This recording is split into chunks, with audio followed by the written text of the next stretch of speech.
Come on, Els. Oh, I haven't got my Spurs background. Let me put a background on.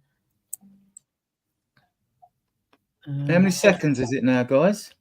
We're live.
Hello and welcome and good evening or morning or afternoon, wherever you are, Spurs fans in the world. Welcome to podcast 7 in our newly formed Spurs Dives TDD ID podcast channel. Tonight I have with me Mod Mark and Admin Ellie with us tonight. Mark, how are you? All is good. All is good. It's sunny. Yeah, sunny. Yeah, that's surprising since I live near Glastonbury. It's normally raining this time of year. And we have Queen Ellie, ex-Spurs ladies and Spurs ambassador. How are you? Yeah. Fine. I'm really well, and got a history lesson from Mark in the back room that Glastonbury's actually played. It performs at Pilton, a little village called Pilton. So there you go, lads and lasses. You know now it's in Pilton. Yeah. Right. A geography detail. Right, Yeah. okay, so we've got a run sheet preview. We're going to start now. We'll start with the preview of England versus Slovakia, who we play this Sunday at 5 p.m.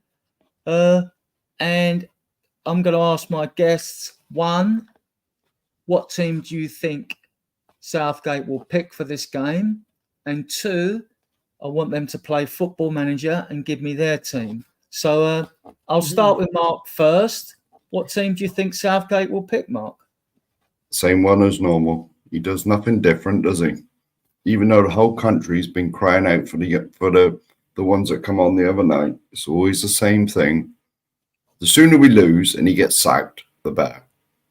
I've said this right from the beginning. I can't stand the man. No, nothing personal against him. Do you think he'd be tempted to play any of the substitutes he brought on against Slovenia? You'd like to think so, wouldn't you? You honestly, you would like to think so, but it's just boring all the time. It's just the same thing. It's honestly, I'm not even bothered if I watch it.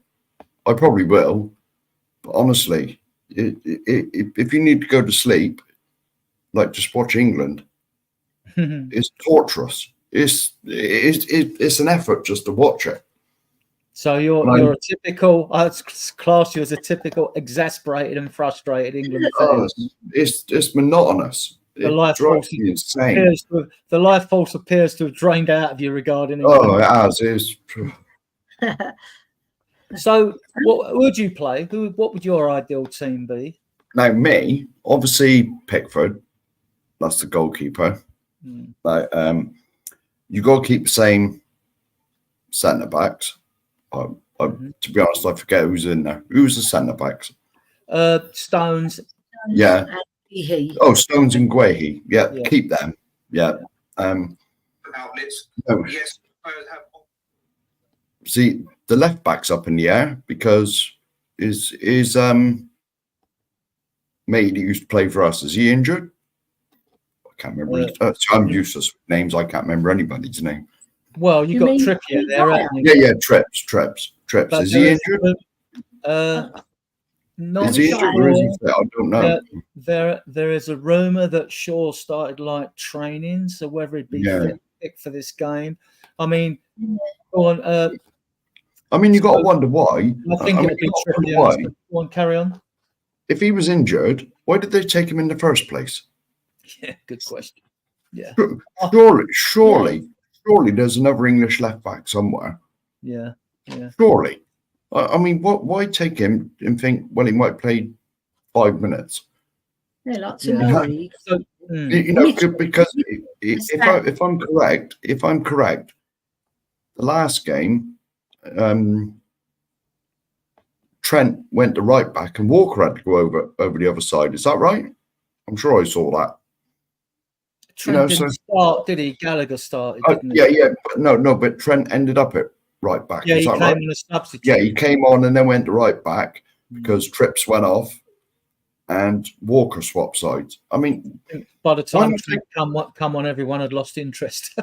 Yeah.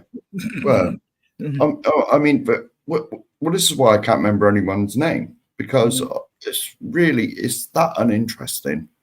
Honestly, it's drained the life out of me. So Walker obviously at right back, yeah. So your midfield then, if you're picking a midfielder, you're going to pick out of a 3 or a 2 midfield. If you're playing 2-3-1 or 3-3.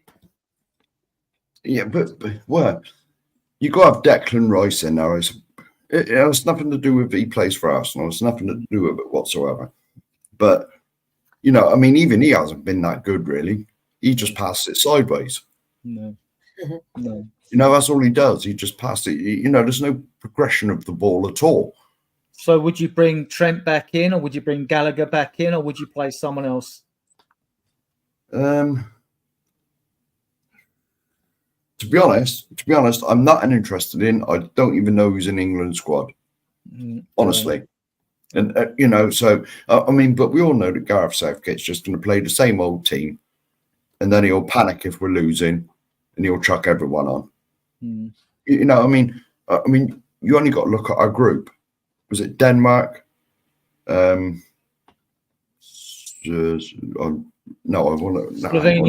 and Serbia. Yeah, it was Slovenia. I was going to say Slovenia, but I didn't want to look silly. Serbia.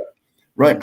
Now, that should have been a guaranteed 7 points. I was going to say 9, but you can accept drawing to Denmark. But Slovenia and Serbia, I'm not being rude, but that should be two walks in the park. It should have been. And you take a draw against Denmark. But no. Every tournament, it's just, ever since Gareth's been there, it's been the same old dreadful thing with England. Who would you play in the 10? There's been a lot of talk about the 10. Who would you play there? Foden. I mean, the argument's been between Bellingham and Foden. Foden's got to play 10. That's where he plays his best for Man City. And Bellingham, all right, it's completely different when he plays for Real Madrid because they got superstars everywhere. But would you play Saka on the right or Bowen, or would you play Gordon on the left? Or guaranteed, Gareth will play. If Bellingham's going to play somewhere, Yeah, Bellingham, I'd stick him as number 8. Fair enough. Rice 6, Bellingham 8, and Kane up front, yeah? Yeah, Kane up front. Ellie, who do you think Southgate would play? Do you think they'd stick with roughly the same team? Yeah, I reckon he will. He might play. He played Gallagher the last game and it didn't work, did it? So he might put Jack in, I reckon, because he'll think maybe Trent can give us more. But I think what he will do is probably play Ollie Watkins this time, because this time you've got to win, otherwise you're out. Right, you can't draw because you can't draw, right? So you've got to win or lose. So I think he'll be a little bit more adventurous. I reckon he'll go for Ollie Watkins with Harry Kane just behind him as a false 9/10, And then hopefully, I'm hoping and praying that he plays Foden either on the right or in the middle. If he plays him in the middle, play him just ahead of Kane. So Kane will be back from him, right? So he'll be picking up the ball as a runner, yeah? And then Saka on the right, Trippier on the left, right? And then have the midfield of, Trent Arnold, it'll be... and then it'll be who else you got in there? Flipping forgotten midfield, right? You've got Trent Arnold, not Conor Gallagher because he won't play him. Mainu, you got Mainu. You Mainu, got I reckon, Palmer he won't play on the right hand side. I reckon he'll start with Cole Palmer. So that'll be another change. I think he'll give the lad a chance, and I hope that he plays Gordon as well, but I can't see it. I think he'll bring him on if things are going wrong. Yeah. If things are going completely wrong, we'll see him earlier than the bloody 88th minute. Come on. I mean, that's an insult to the player. It was, yeah. Give the player 2 minutes. Yeah, so if you're... And Bellingham, sorry. You know what? It's like, what? You get brain fog because the players haven't been performing. Bellingham in midfield, obviously, and he'll be a runner. He'll be an attacking midfielder, not a defensive one. And then the same defence, because the defence is done well, I think. Yeah. They played very well. Southgate hasn't had that much to do when you think about it. He hasn't, sorry, not Southgate, Pickford, sorry. So Southgate, I reckon he needs to sharpen up the attack especially, and get them in their right positions. Because like Foden on the left is a waste. Because the boy... He has to all the time, and then he's got Harry Kane coming, bombing down, trying to catch the defence as well. The attack, sorry. He's trying to catch up because he's more or less deep, isn't he, Harry Kane? So he's trying to catch up. And he hasn't got the legs like he used to have, but he isn't slow, Harry Kane. He will... When it comes to busting his gut to get a goal, he'll bust his gut. When it comes to, being, defensive and pressing, he's not going to do it. We know, we've seen it at Spurs. He doesn't really press well, right? It's normally Sonny who press well, and Richarlison. But you know what? I reckon he won't be as adventurous as I want him to be. Well, definitely not. I'm thinking more. Alan's in the channel, Rakdos Madness, and he's saying is Harry Kane carrying an injury, maybe Tony to start. And Alan always made another good point that Foden went away on a family emergency and come back. That wouldn't affect his fitness. It depends on his state of mind, wouldn't it? If I forgot about that. If you call that a family emergency. What was it? Does anybody know why? His wife was having a baby. That's what it was. Because I only see. He should come back on a high then, shouldn't he? When another woman's having a baby. He should be a proud dad if he's coming back then. So, that shouldn't be an issue with him then, yeah? He'll be glad to get away from the nappy changing. Just put it that way. Yeah. My take on the England-Slovakia game with Southgate, I think he's roughly going to go the same again. I mean, I think Gallagher will probably start again, which is a bit of a disappointment. And I think that it'll be virtually the same team, unless Shaw is that fit. But you've got, I could see Shaw coming on in the second half if they're prepping him, because the way it might go, Slovakia aren't the best team in the world, and even though we haven't proved to be that good ourselves, really, for the talent we've got, I think we could probably get away with a below par performance again. I hate to say it, and get past Slovakia 1-0, 2-1, something like that. But when you get to the last 8, we've got to be on point. We've got to be on our game, you know. So I think we could get a squeaky one against Slovakia. We may go out and play really well. I'm hoping we do. Obviously, we all do, you know. So I don't see Southgate changing it. There's no way he's going to drop Foden and Bellingham. If Bellingham's just a proud dad, he'll be playing. Saka, again, I think he'll play with Kane. So I just virtually think it'll be the same team. If I was picking the team, my team, if Shaw was fit, obviously he plays. But so you go with like Pickford in goal. You go with Trippier, Stones, Guehi, who's been our only shining light in this tournament, and Walker, who has been bad as well. Then my midfield two, I would go, if it's 4-2-3-1, I would go with Rice because I'd want Bellingham as a number 8, a ball-carrying Gascoigne type player in there. He wouldn't give the ball away as much. He can stand the press better than Trent, I think, and he's less sloppy with his passing, and he can ride the challenges that come into him. So I'd play him as the 8. Then I would do the same as Ellie said. I would play Kane as a false 9 with Ollie Watkins in front of him. So he's got the place. You need a runner. You need a runner. You need runners. Trent Arnold can pin the pass like that with Liverpool. Yeah, I agree. And to the left of Kane, I would play Foden. Because Foden and Kane could switch. I would play Foden. And to the right of Kane, I'd play Bowen. And the reason I play Bowen is because he's more aggressive than Saka. He can ride tackles better. He's less chance of going down. Technically, Saka's better than him.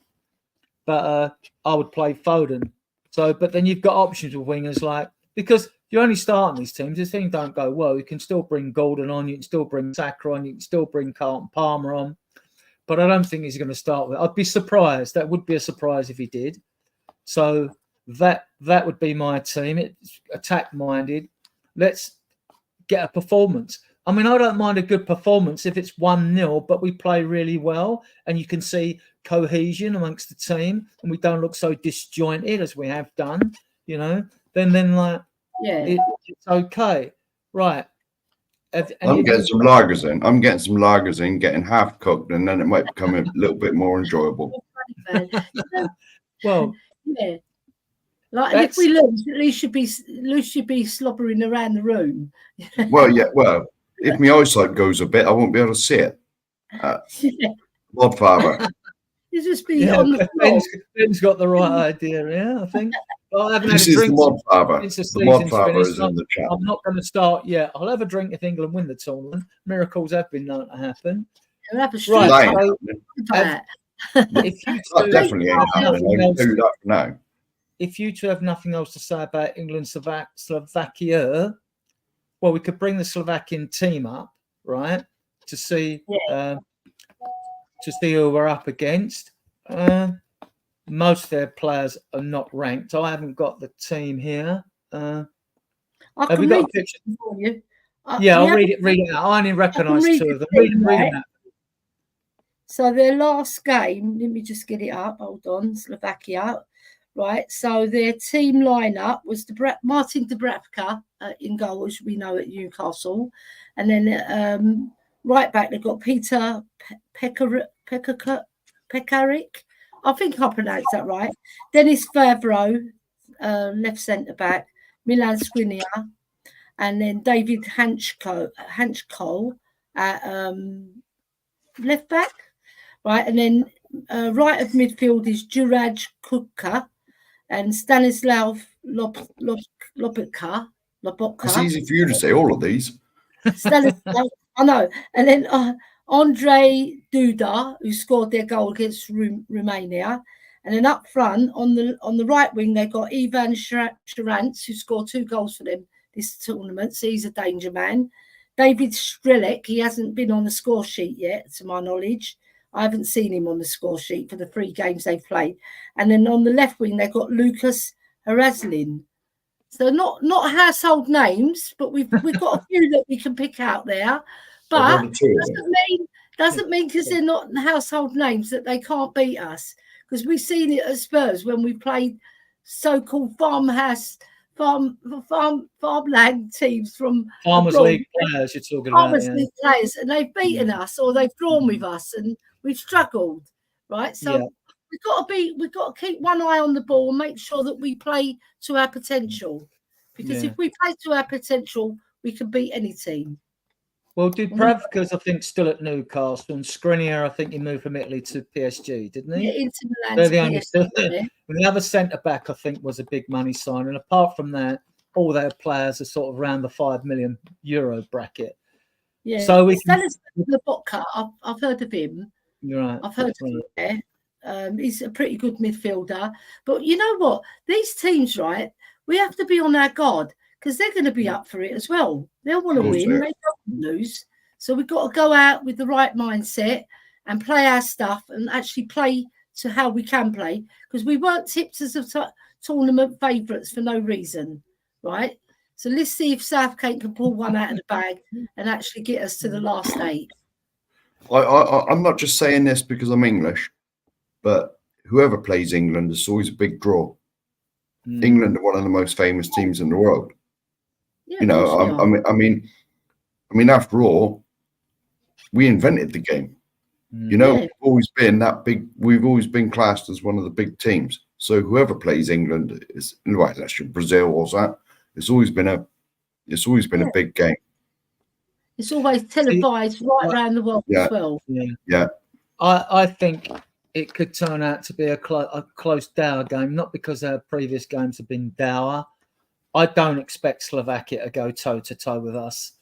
And if they play a low block, we've seen it with the best teams going, even in the Premier League. You play a low block side, and it's hard to cut them open because it's easier to organise a defence than it is to, like, you know, find a way of scoring goals. So do you think? I think they'll play a low block. What do you guys think? Yeah, I think they will do it first. Yeah. If they get any joy, and they break out and they do a good move and they either score a goal or nearly score a goal, they'll get their tails up and they'll go for it.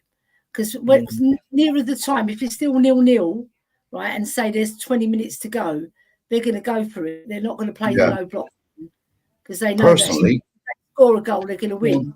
Yeah, personally, I think if they went toe-to-toe with England, they'd bloody beat us. Well, I think if anyone went toe-to-toe with, we have got better players than them. There's no doubt about that. Well, allegedly, we got better players than them. Yeah, I think we're going to have to be patient and work chances, and it's all right. We'll have to go for it, but I don't want us to go for it in the sense that we expend all our energy, because that's what's let other teams in against us in previous games. You know, we've tried to get goals in the first 20-25 minutes. Our energy levels have dropped, and the other teams have grown in the game and caused us all sorts of problems, right? So that's what I think will happen. So that's England, Slovakia. Just one little side note before you carry on, Adrian. Go on. Just before you carry on, like, and move away from England, have you noticed? Well, I certainly have around here. There's hardly any cars with the flags on the, you know, hanging out, you know, sort of clipped into the windows. I haven't seen hardly any. I've only seen 2 or 3, and I've been out. Yeah, I was going to say, well, I think I've seen 1, but obviously you live in London. Normally, you see tons, and you see loads of flags hanging out windows. Yeah, because I used to be a taxi driver, and if I was working the night that England got knocked out, you'd see all the flags chucked all over the road. What's Edmonton like, Adrian? Well, as you know, Noelle, we have a strong Greek community and we have a very large Turkish community as well. And we have a bit of a Romanian community from the EC as well. So if they are all located around the busy area and the high streets and the road, then you're not going to see England stickers and flags. Well, If you've got the main Everton people tucked away in side streets in England, you'll see more if we beat Slovakia, no doubt. I mean, what are the demographics where you are, Mark? I mean, what is the makeup around your area? Have you got other communities there apart from English? Or? Yeah, I mean, I think you could live anywhere in this community, in this country, and there's going to be like your Turkish and Greek. I mean, where I live, I can't say there's a big community, but there's a lot of kebab shops. You know, I'm not being like racist or I know. You're just trying to, but all the people that work in there are Turkish. Like I said, all the Greeks. I don't know about the Turks. I'm not sure, but all the Greeks, we support England, and we go to England matches as well. We all support England. I was going to say that as well. Got English blood in them as well, because they're not all full Greeks. especially the Greek Cypriot. Like they've got English dad or English mum, Greek dad. Some of them have got both. Like me, I've got both, but I've got English in my family as well. Yeah, I think those that support England, whatever race, ethnicity, or class they are, they will bring the flags out when they feel a bit inspired to bring the flags out. I don't think anyone's that inspired to bring an England cross of St George out at the moment, which is a pity in one respect. Right, I'll bring up the games, right, and we'll discuss them, right. So, right, we've got Switzerland, Italy tomorrow at 5 o'clock. Yeah, who do we fancy for this game, Mark? You've got to say Italy. I'm sorry, you have Switzerland have impressed me, but you've got to say Italy just know how to win. You know that they're not the most exciting team, but they'll just grind out a 1-0 or a 2-1, and they literally know. What you saw in the final, the Euros, the last Euros, like when Matey pulled Saka back. They know the dark arts and they know how to win. So I mean, you got to fancy Italy, to be honest. Yeah, you never seem to notice Switzerland in competitions. Well, no, you don't. They always seem to have an annoying presence at these competitions, don't they? Yeah. I mean, for a small country. Ellie, what do you think about Switzerland, Italy? Yeah, I think Italy will win. It won't be by much. Probably 2-1 or 1-0, something like that. They'll grind out a result. The Italians are the brilliant, like Mark said, they're the masters of the dark arts, and they know how to win. And they'll always turn it on right at the right moment. Yeah, like when they beat us in the Euros, they just turn on that little bit of juice and they do a bit of shithousery and they win the game. Right? We've got to learn that in England. We've got to not be nice guys. We've got to be a little bit tough to win things. Right? Mark, any particular players in either side you keep an eye on? Well, I'll be completely honest with you. I can't name a single player in the I can't name a single player in the Switzerland team. But I know Italy have got some good defenders. Yeah, I think Granit Xhaka plays for Switzerland, doesn't he? Yes, but I knew there was a player. I knew there was someone who plays for that lot. But no, Sabitzer plays for Austria, isn't he? Yeah, he's Austrian. I just remembered. With Konrad Laimer plays for him. They've got Shaqiri. He came on the squad the other day, didn't he? Right, Shaqiri. Yeah. Shaqiri. Yeah, and Bastoni definitely plays for Italy, and we were after him for about 80 million. But Italy, it doesn't matter who Italy play; it's the mentality. The Italian team just know how to win. Yeah, and if not, they certainly know how to game manage to go to penalties. Well, exactly. Yeah, they've won 4 World Cups as well. You don't win 4 World Cups being shy guys. They get stuck in. They're classy footballers as well. They know how to keep the ball and they know how to grind out a result because they keep the ball very well, very good. They frustrate teams as well, don't they? With their Yeah, I mean, like you've got to go with Italy, but I wouldn't. They haven't. No one's really shone in this tournament. We've got names like Italy. You think, all their history and all that, Yeah, but, this is a game of football. I mean, like stranger things have been known to happen before. We move on to Germany, Denmark, which is interesting. This is the one I like. Yeah, if you remember going back, guys, Denmark got into the Euros at the expense of Yugoslavia, who were kicked out because of the war that raged in Yugoslavia, which is now split up into different countries. And Denmark only got to the final and beat Germany. So they got in a competition by default and they won the competition. I'll tell you a true story about that. I can tell you a true story about that. Tell us, Mark. Tell us. Someone I used to work with. Now, what Euros was this? 92? 1980, wasn't it? No, it was after that. When Denmark got put in it was when the war was going on in Yugoslavia. Yeah. Was it? No, 92? Well, Or was it? don't worry about the year. We know it Yeah. happened. Well, anyway, I was working with someone, and he used to like a flutter at the bookies. Right. But and he had quite a bit of money, and he would always wait for a real odds on and put a few grand on just to win £1,000 back. I think he put 3 grand on Germany to win about £1,000, I think, because they were odds on in this final and they lost. Mm-hmm. And like, well, I could never understand him because he put like 2 or 3 grand on to win like 800 quid or something. And I was like, well, what's the point? Yeah. So that was a good story. Yeah. we'll go through these games, and then we'll have a bit of fun predictions on who we expect to win by how many goals and whatever. So Germany, Denmark, Ellie. Right. Who do you think? Obviously, I want Denmark to win for obvious reasons because I'm. What is this? What is this? I wonder why, right? Yeah. But he's played very well, and not just that, Eriksen's been playing fantastic, and their whole team are playing like a team. I reckon they've been playing more as a team than any other team in the tournament so far, what I've seen, apart from Spain. I reckon Spain are the leading lights, but I think Denmark might surprise a few people. I reckon it'll be a tight one.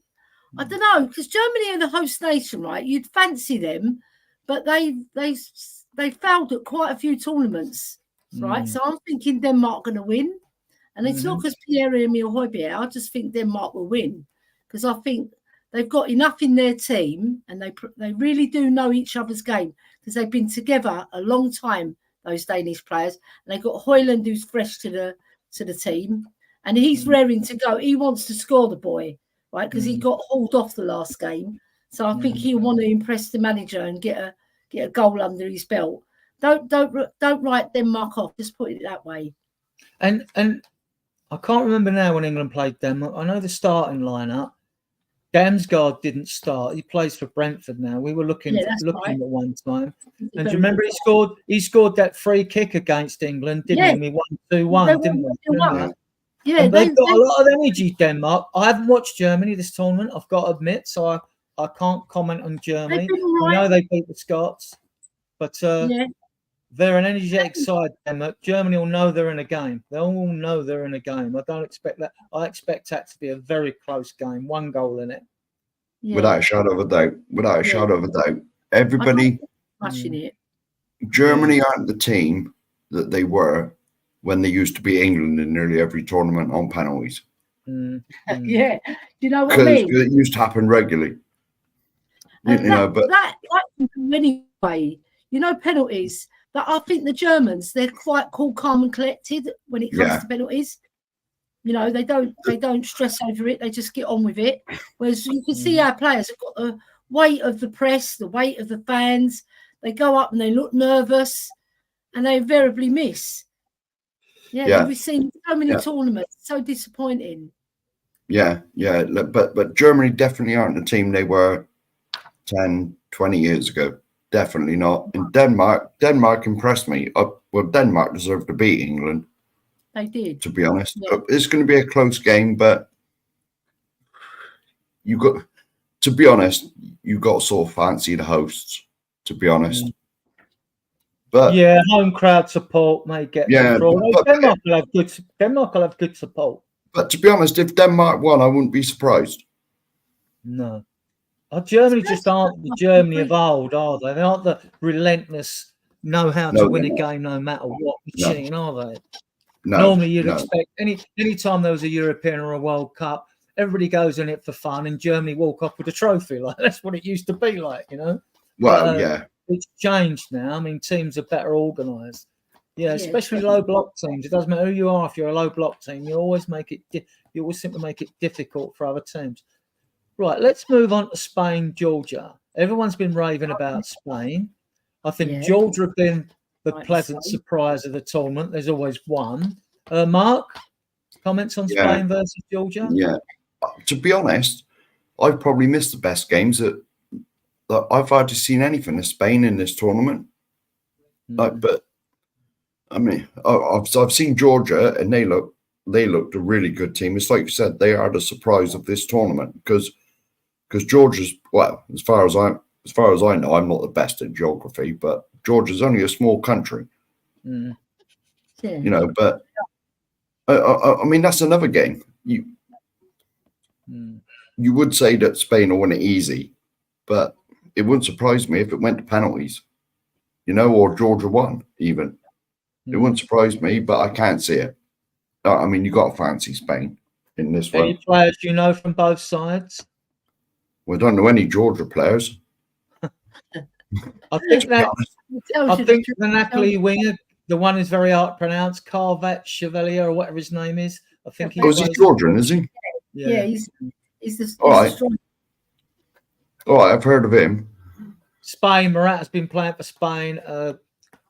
Honestly, my brain's foggy at the moment. I was going to say, not much. As soon as they've got, obviously, they've got Bernardo Silva, who's fantastic. I love him. Then they've got Rodri. Like they're like Manchester City, but with more heat because they've got other players. Like they're superb. The way they move the ball is incredible, right? And I've been watching Spain because I've got a good rapport with El Tel Coquerel, as you know, he's Spanish as well. But I do like the way the Spanish play. I really do. And maybe it's because the Mediterranean in me. I'm rooting for them as well.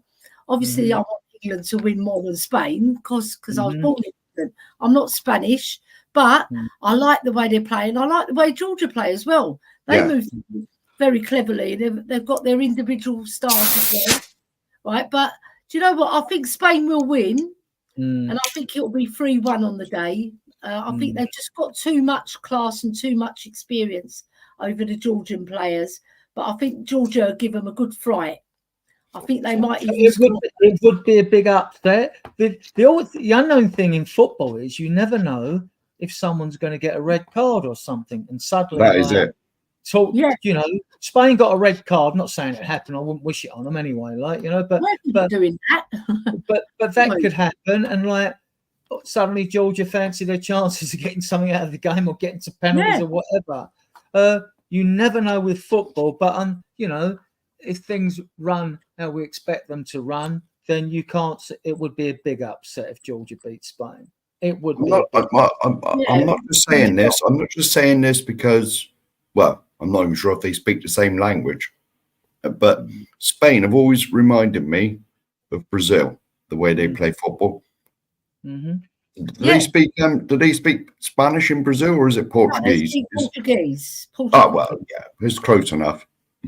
But Spain always knock the ball about like Brazil. They really are, and they're well balanced when they receive the ball. Yeah, the way their balance on the ball is fantastic. Yeah, just their movement off the ball as well. It's not just on the ball; the movement. They always play with a bit of flair, don't they, Spain? Yeah, they do. It always reminds me of like the old Brazil teams, like the 70s and 80s.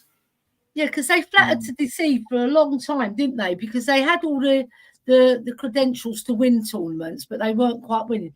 Then they got one under the belt. Then they won the World Cup. See, once you win the World Cup, it gives you extra drive to do even better for the next tournament. And then they win the Euros, and then I think, did they win back-to-back Euros, or did they just win one and then Portugal won? Either way. Didn't Spain win 2 or 3 in a row tournaments? They won the Euros, they won the World Cup, and I think they won the Euros again. I think you're right. Euros twice, and they've won the World Cup. So they didn't win anything for quite a while, but they were really a brilliant side, you know, because they had the likes of Xavi and Iniesta playing. You know, all right, they didn't have Messi because he's Argentinian, but they had enough to win tournaments. But they always David Villa up front with Torres. Fantastic footballers. You know, done really well in the Premiership as well. Especially David Villa before he went to Chelsea. Yeah, you know, he sort of he hit a blank check at Chelsea, didn't he? Well, we like that at Spurs, don't we? When they bomb. Right. let's move on to France versus Belgium. Now, this could be a tough call. France have got a very good squad. Belgium have always underperformed in major tournaments. Both teams have not been at their best, although Belgium did come out with a point to prove in their last game because they lost their first game. So, France, Belgium, Mark, who do you fancy, and any particular players you like? Now, obviously, like France is neighbours with Belgium. Do they get on with each other? Is this going to be a needle game like England, Scotland, or? Not so I much. honestly don't know. Not so much. There is a rivalry, obviously, but not so much as that. Yeah. It won't be as big as rivalry as France, Germany. Everyone's got a rivalry with Germany. Holland and England, we all got a rivalry with Germany. Well, that's just a history thing. Particular players, De Bruyne or Mbappe? Yeah. Well, I mean, on paper, you got to say France, but just because obviously Jan's still playing for Belgium, you got to say Belgium.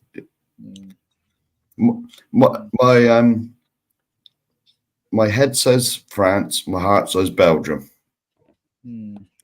Because Belgium, I mean, I think the really great team they had, they're all getting a little bit older now, and I think they've missed their chance to win something because the team they had with Toby in the back as well, like Dembele as well. Yeah, not Ndombele, Dembele, the proper one. The one who can actually play football. Yeah, the one that was actually good at football and could be bothered. Up. Yeah, and could be bothered to play football. Yeah. Like they missed a glorious chance when they had all them players to win something. Like Lukaku in his prime, see, he's got to be what, late 30s now. I know he's pushing on a bit, you know. And so, but I mean, you can't see past France, can you? To be honest, but I hope Belgium win. We've got Talk and Ball in the house. Big up everyone. And big up Talk and Ball. Obviously, yeah, big up Spurs. There's some like audio artists there, and Ben Kaufman and Alan Dos Magnus. Yeah, everybody, thank you for joining us. Yeah. And I'm sure, big up to you all. I'm sure Spursicus is part of Spartacus because he's got Kurt Douglas as his icon. And he says Ellie Sansa looks like a much younger version of my mum. Look after your eyes, Ellie. Yeah, I will. I'll try my best. So on the France-Belgium players, apart from the players I've mentioned, I mean, like even Lukaku's had a few goals disallowed in this tournament already. Yeah, he had 2 or 3 in that game. Yeah, it was definitely 2 in that game. France. Yeah. But if Lukaku turns it on and Belgium play to their potential, they can give France a really good game. But they've been underperforming Belgium because they've always been like touted as one of the best teams in the world in previous years. Yeah, but they haven't quite got there, have they? They looked good in their last game. They had to win it, though. But they looked good. They did look good in their last game. France, I haven't watched France, but the only reports I heard, they haven't been great either. You know, so you're looking at like Spain seem to be the team of the tournament at the moment, and Georgia the team to be fun to watch. Like, yeah. So, okay, let's move on to Portugal, Slovenia. Well, we've played Slovenia. We know how they're going to play. They're going to sit back and play on the break against Portugal. Portugal, though, you know, Ronaldo, like he's got to be like. Well, we know Bepe's 41. I don't know. Ronaldo's got to be late 30s, isn't he now? What do you think of the game, guys? Mark, what do you think of Portugal, Slovenia?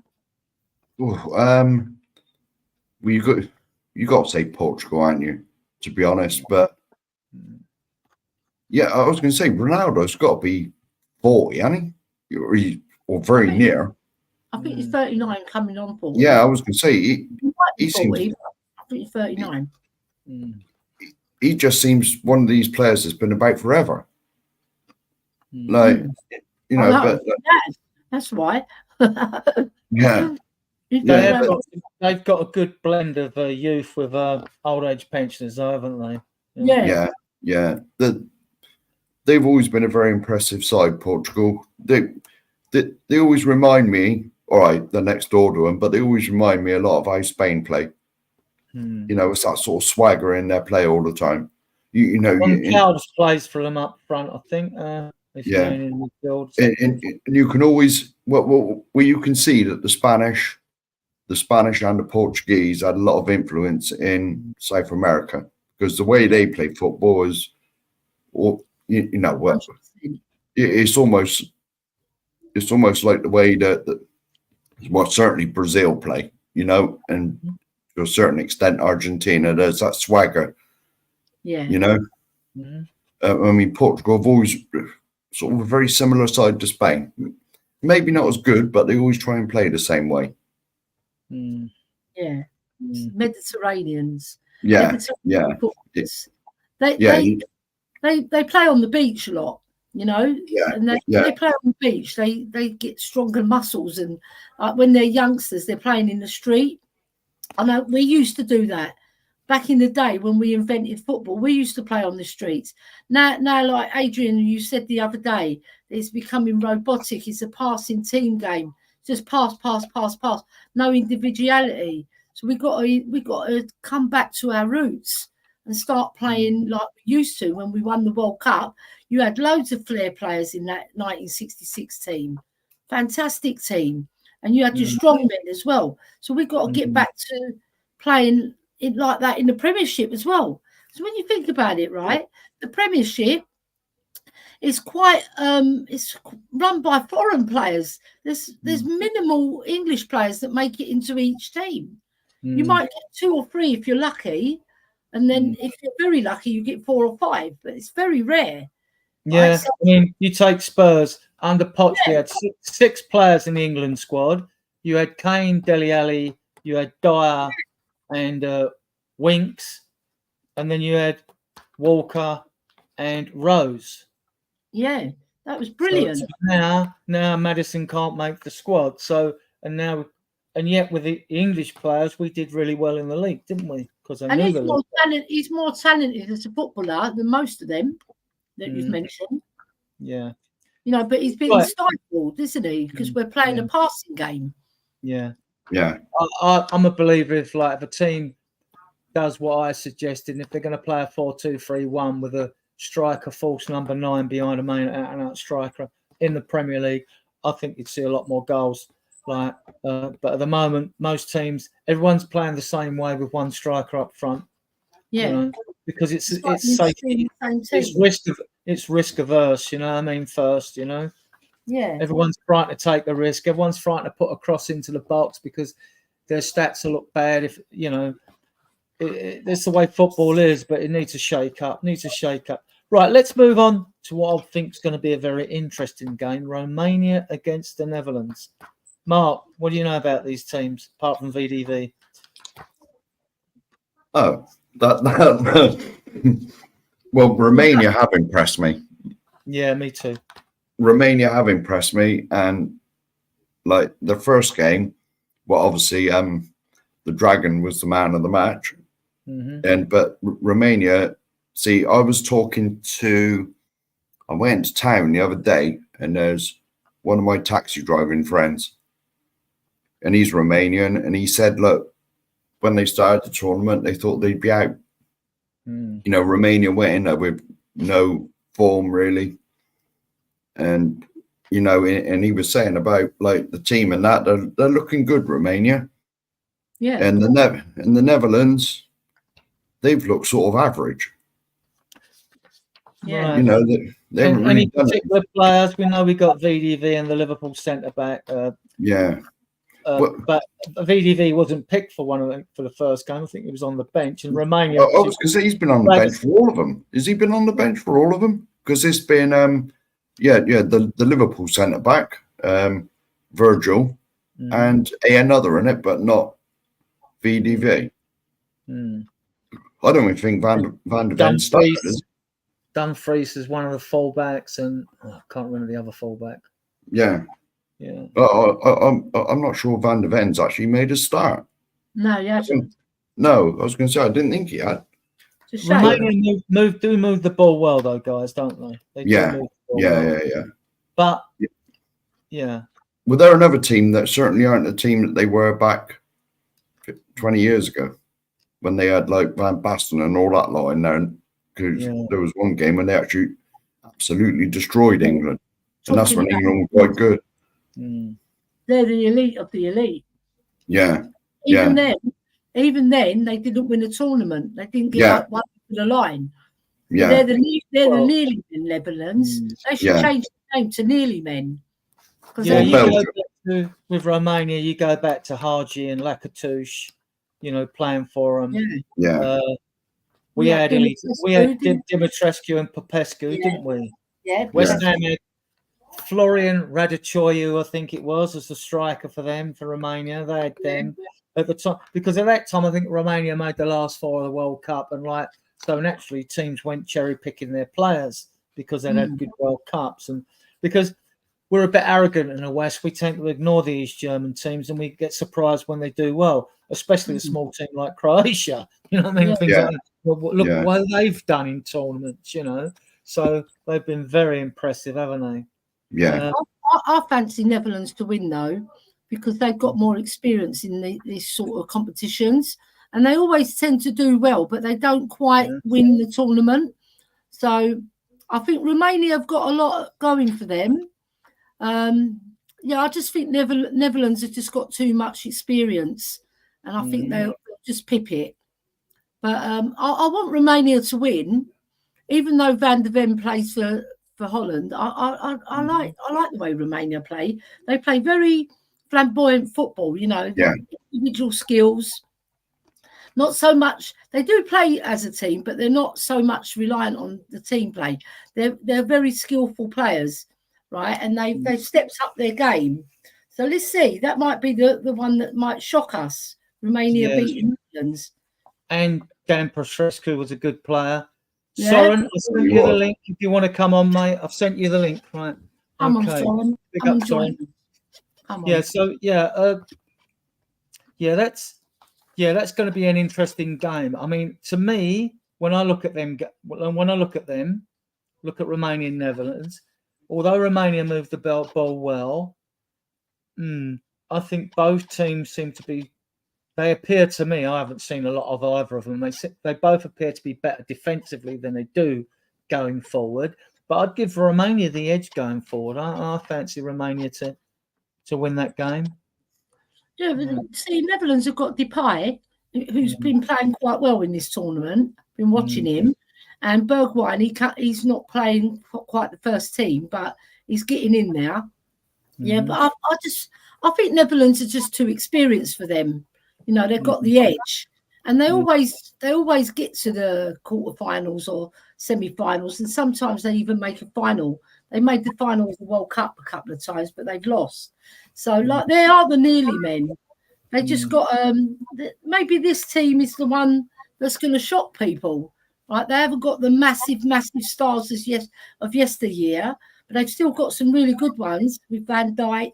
Obviously, Van der Ven, our own player. He's a star in the making, isn't he? And then he's a really good player, but he's not top notch. Right, let's welcome Soren. Soren, welcome to the channel. I don't know if you've seen much of Romania or watched much Euros football. What do you think of Romania and Netherlands, and who do you fancy to win? I mean, you've got the obvious VDV, Virgil van Dijk and Dragusin appearing for these teams.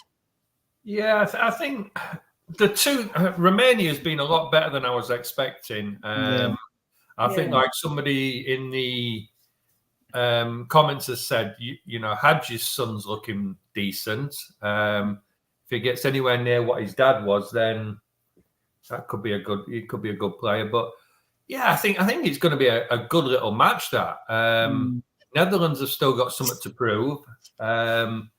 Romania kind of got nothing to lose, so it wouldn't surprise me if Romania win as well. I think Romania could go on, not the tournament, but I certainly think they could progress from the Netherlands one. I mean, I don't know how far you've got into talking about the others, but there's some tasty matches in there, isn't there? Talk about the other ones. We have talked about the others. We've got Austria, Turkey to do, but give us your opinion on the other matches. Switzerland, Italy, I think Switzerland. Oh, Germany, right. Denmark, I think Germany. I'm looking forward to that one personally. Spain, Georgia, there's only one winner. Yeah. Portugal, Slovenia. I hope Slovenia win that, actually. I really want to see Ronaldo's face when he gets knocked out. Yeah, it'll be quite similar. Yeah, France, Belgium. I mean, that's a tasty match, isn't it? Yeah. I think it wouldn't surprise me whichever way that one goes. I mean, I think everybody will be expecting France to win it, but I won't be surprised if Belgium do it. And what, Slovakia beat England, Soren? do you know what? No, I mean, Hopefully. I don't expect it, but look, I just don't know what to make of England. Yeah. I kind of heard you sort of talking about a couple of the players as I turned on, but I think as a Tottenham fan, it's so hard to get behind the team when there's no Tottenham players in there. You know, We've got ex-Tottenham players, though.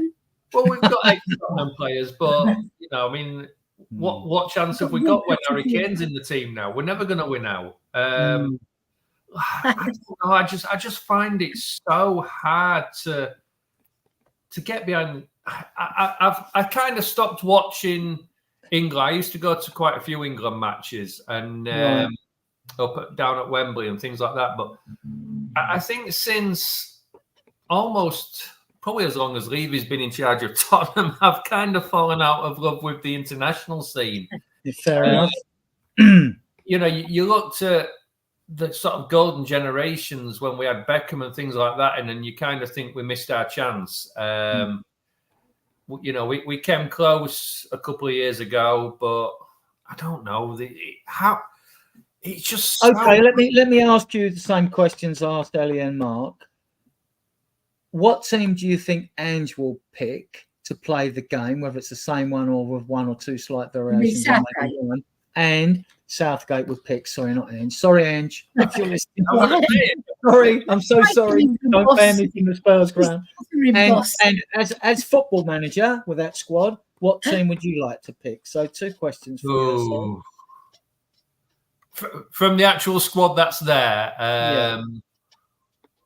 I wouldn't be surprised if you went unchanged again, to be honest with you. But I kind of do wonder whether...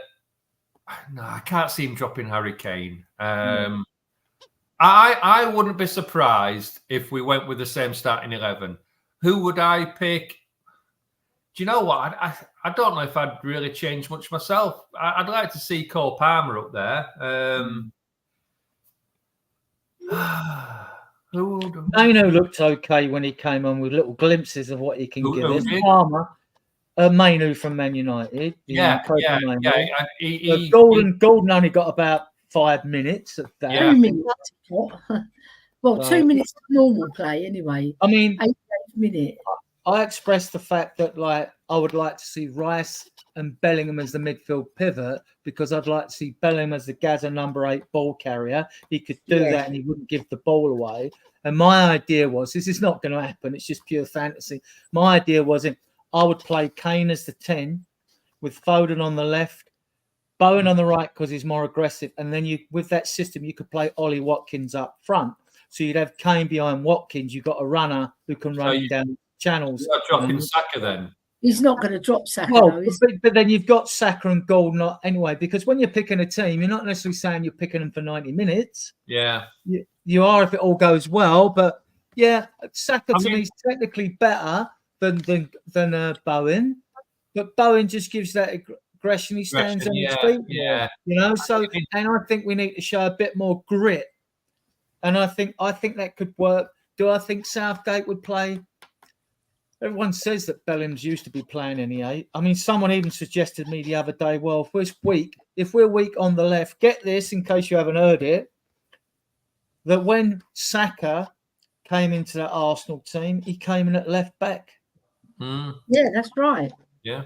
So that would throw, but with and bear in mind, I don't know if you know Soren, but bear in mind that Shaw has played light training, so you might see him in the second half You might see him in the second half to see if he's got the puff. I mean, if they hadn't risked him so far and give him subs games, I don't think he would start. Right, that's just my opinion for what it's worth. But then he could come out and get half hour in the second half if England are doing well against Slovakia, and then because if we go through the last 8, then there's like we could have a better but not great performance against Slovakia and win 1-0, 2-1 or something like that. But when you get to the last 8, you've got to be on point, haven't you? You've got to be on point, right? So, yeah. I suppose the only consolation we've got is surely we can't play any worse. So yeah, there is that. I mean, I tell you what, when I was watching them the other night, and the problem I have with when England's playing, I find it very hard to concentrate on the football because it's just not appealing. But every time I looked up, and look, I know how good a player he is, but Bellingham looks so disinterested. He'll do that sort of bit of magic, and he's got that in him. But I don't know if it was just that one match or if that's how he plays, or because but I just can't. He hasn't been that good, Soren, has he? I mean, apart from the assist in the Champions League final, he was pants, wasn't he? In that game? he was pants. He got the assist, but he was pants, wasn't he? It's kind of one of those players. From what I've seen of him, and I haven't watched a massive amount of him, but you see him do some good. But I would say, from the last couple of games that I've seen him play, have been the poorest performances I've seen from him for a long time. And do you think you'd expect that of him as he's 19 years of age? Should be expecting sort of dropped off in form? Yeah, that's maybe the big season he's had. Big season. That's the problem that we expect too much because we talk about Bellingham and like you just said, he's 19, but it's a name that we rely on him now, don't we?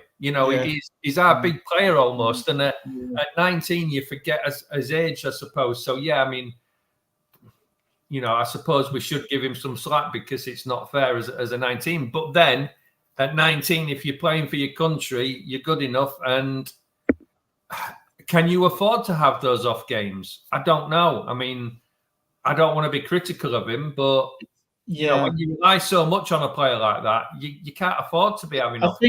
I think they're having the same problem we have at Spurs. If you've got a disjointed midfield, there's just completely lacks cohesion.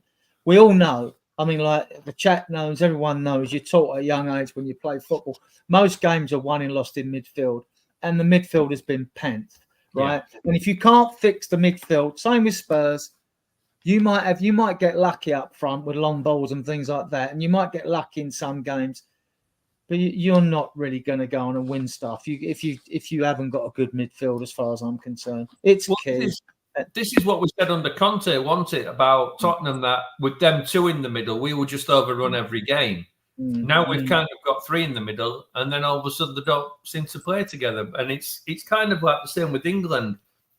We're packing it out a little bit, and there just doesn't seem no cohesion. They just don't seem to be playing as a team. I mean, it's the same old story. We all blame Southgate. Nobody was blaming Southgate when we got to the final. No.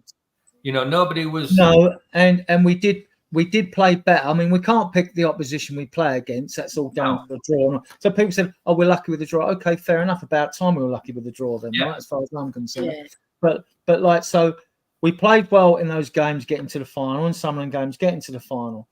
Now, and Southgate takes criticism for not winning it, late substitutions and that final, blah blah, and all that and other things. But even in this tournament, he hasn't picked a negative team, a starting lineup. He hasn't, because Trent's not a negative player. Rice can even get forward, and then you've got the front 4. It's just that it's his job to make sure they click. Go on, Ellie. Go on. They're not performing, right? So they are good. They're very good players. Bellingham's a very good player. We've seen it, right? It's just they're not clicking and they're not performing as a team, right? So they don't necessarily know each other's play, and they haven't been together enough, right? So Bellingham's, although he's not new to the team, he's got Foden on the left, and that's a strange position for him. So, and then he's got he's got Trent Arnold playing in midfield for the first couple of games, and he drops him, and then he brings in Gallagher in the midfield halfway through the second match, and then he plays him on the third match. So he's sending out false signals to the players, like, are you good enough? I'm going to replace you because you're not playing well, right? So everybody's trying to impress too hard. You know, they're trying too much, and it shows, right? And there's sometimes they're out for themselves rather than making a nice pass to a colleague, a fellow footballer. Sorry, they're not doing it, right? And I'll give you a prime example. When Foden could have put Kane through, right? And Kane was screwing. He was absolutely screwing at Foden. And that's not good for team morale, because you've got to play. Someone's in a better position, you play them in, right? You don't keep the ball. And Foden's been quite poor this tournament, I must admit. But we know the boy can play, right? We know Cole Palmer can play. We know Bellingham can play. Fantastic player, Foden. Yeah, he's a fantastic player. But he's not performing at that level for England yet. So hopefully this is the game where they all step up and we all cheer on England, because that's what we want at the end of the day. What's this? We're all cheering on England. Yeah, hang on a minute. Like if they play well, no, Mark, if they play brilliant and they play like they can do, then we should all be behind them, because at the end of the day, we want to win this tournament. Get one question to you all, right? Because I was like, when it's Spurs, and I mainly focus on Spurs all the time. I'm 100% Spurs. Everything I find out the team to do with the team, as you all well know. Now, I always look at the team when it's picked, and I look at the 9 on the bench, and I think, and I look towards the squad, the 5 that have been left out of the squad, if they're fit and not on suspended. I look at that, because the 9 on the bench gives you a clue. I mean, you might pick a team to play a certain way against a certain team, but the 9 on the bench gives you a clue into the manager's thinking as well. And then if he makes substitutions, if they're not just tactical ones to be defensive or in other areas, right, then you get an idea into, does Ange favour this player? He's brought him on first, so he does it. So with Southgate, I'm going to ask you all the same question. Soren, I'll start with you. Do you think Southgate's substitutions were tactical, an act of desperation, or do you think the subs he brought on them on in order of players he likes more than other players on the bench? Why did you have to come to me first? You can come to me if you want. I might as well answer. You're the guest. That's why. Yeah, because it's not going to change. The fact is, I haven't got a clue what the bloody hell was brought on. Well, you had Mainu came on, Palmer. Yeah, no, I did see it. Was it an active Golden come on? What order they come on, Ellie? Again, do you remember what order? For the last game? Yeah. Right, I think he brought on Gallagher was the first one. Gallagher was first, then Palmer, then Mainu, and then Gordon, right at the 88th minute. Gallagher started, though. Gallagher started. Oh, so right. Trent came on. Sorry, Trent Arnold was brought on first. Yeah. Trent Arnold, sorry, the last game, Trent. Yeah. And then he brought on... Gordon was last because he only had a few minutes. Gordon was last. Then I think he brought on Cole Palmer, or did he bring on Mainu first? I can't remember. Either way, all right. Either or, it doesn't matter. Carry on. And then Gordon, yeah. I mean, the only thing I would say is I think his substitutions were probably. I would have made a substitution earlier to change it, and I would have probably brought on Cole Palmer a little bit earlier, or somebody to change it, because you kind of looked at it and thought that there's no imagination. And I think Ellie smacked it on the head a few minutes ago, where she said, there was no cohesion in the passing.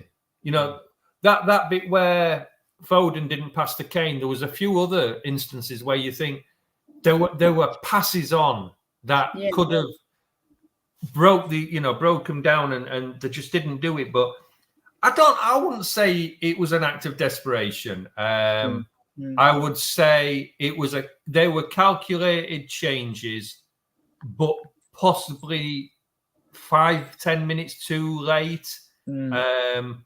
I think it's like a lot of managers. I mean, we sit there and we see a different game to what you see in a stadium. We all know that, you know, we see things that you don't necessarily always see within the stadium. And you kind of looked at it and thought, where the hell are we going to score a goal from? Or where's the creativity? Or, you know, there were so many sloppy passes. So to me, I think was the substitutions, was it 1 and then 3 people? I think it's 1, 2, then 1. 1, 2, then 1, yeah. I would have maybe brought 2 on when he brought Cole Palmer on, and then changed it, you know, slightly after that. But look, I mean, we can all sit here and we can all be very critical of these managers, and we all slate them off, and we can all do a better job until it comes. That's why they're the manager, because they are the ones that are taking the flak. And look, Southgate knows what it's like to lose. He's not going to want to lose in poor form and things like that. I think the substitutions were, like I say, 5-10 minutes too late, or later than they could have been.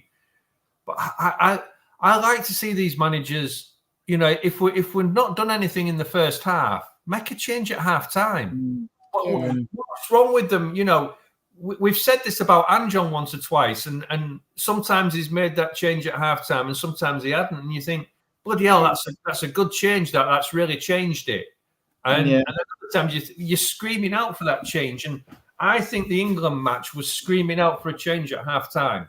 I mean, our best chance all game was that cross in the box, which Kane and Gallagher missed on the far post. It only needed one of them to tap it in. Yeah. I mean, apart from that, we had a free kick from Foden straight to the goalkeeper. There was a couple of other shots straight to the goalkeeper. You had Saka kicked that player in the head when he tried the overhead kick. Yeah. How was that? I don't know how they get away with that, because if he stood up normally and kicks him there, it's a card, isn't it? Yeah. Because he's doing an overhead kick, then you get away with it. I think it would have been given a card anywhere outside the penalty area. Yeah, I think because it was in the penalty area and the referee knew he was going for the ball, he didn't give it. Yeah, but they're going for the ball all the time. You know, I mean, there's not many instances where it's a high foot. But in Saka's defence, I've got to come to his defence there, even though he's a gooner, right? He actually goes up for the ball, first of all, and he strikes the ball, and then the bloke dips his head. If you watch it closely, so really, he didn't know that the bloke was going to dip his head. No, I mean, you are allowed to do an overhead kick. It was just extravagant, I must admit. I'm not having a go at first of all. Yeah, no, I'm not having a go at Saka. I didn't mean it that way, as in it was his fault. But it's like you say, you know, if it's a high foot, it's a high foot, however you're doing it. And how many times have we seen it where they've kicked the ball and they've got the ball, but it's classed as high foot? I just find it strange that, you know, if you go for an overhead kick, it's not a high foot. But if you go for the ball standing and you're not even as high as that sometimes, and it's a thing. But I'll tell you one thing I did see the other day, and I've seen it once or twice now in the matches, and I commented, and I can't remember what match it was, but there's been a few instances where there's been an injury. The medics have come on, but yet the player's not gone off afterwards. He's just carried on playing. And then other games where you see it, and they've obviously got to go off, and obviously they allow them straight back on, it seems, in Europe. But there seems to be a lot of inconsistencies with the refereeing. Has anybody else noticed that? I have. My two of my bugbears with the Premier League last year was foul throws in games, including us committing foul throws, and tackles from behind not going punished. You know, I mean, they're two of my bugbears. Do you remember that game with, was it Serge Aurier, where he did like 2 or 3 foul throws in a row? I was just about to ask this. Who was it that played for us that couldn't even throw the ball in properly? It was Aurier. That's right. It was really, I remember watching that, and it was like, no, let him take another one. Yeah. But and also, I'm also frustrated about players making a mistake on the pitch, giving the ball away, going down, feigning injury. You know, oh look, I'm injured, and I'm sick and tired of I'm sick and tired of referees blowing up when it's not a head injury.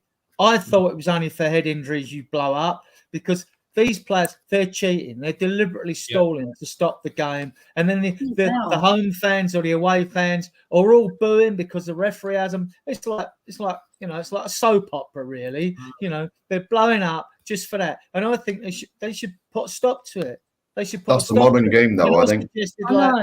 If you feigned an injury and the medics don't come off, you know that 20-30 seconds you go off, Soren, make it 2 minutes. Make it 2 minutes off the pitch. That's only in the Premiership, though, isn't it? Because it's not happening in the Euros. They're straight back on as soon as the game starts. But there was a game the other day where the medics came on, they treated him, the medics ran off, and he went and got in the because it was a free kick and he was in the wall. And he was like, how has he not had to go off the pitch? In the old days, if you left the pitch without permission or entered the pitch without permission, you got a card. Yeah. But I mean, that's one thing, you know, like you say, and the amount of players that are kind of expecting that foul to come, but it doesn't. So they go over as though it's a foul. They get the free kick. You know, why can't, as the game's progressing, why can't the VAR have a look at it and let the ref know and say, yeah, there was no contact there, actually, so yellow card. Unfortunately, that's part of the modern game. Yeah. And to be a professional footballer these days, first of all, you've got to be good at football.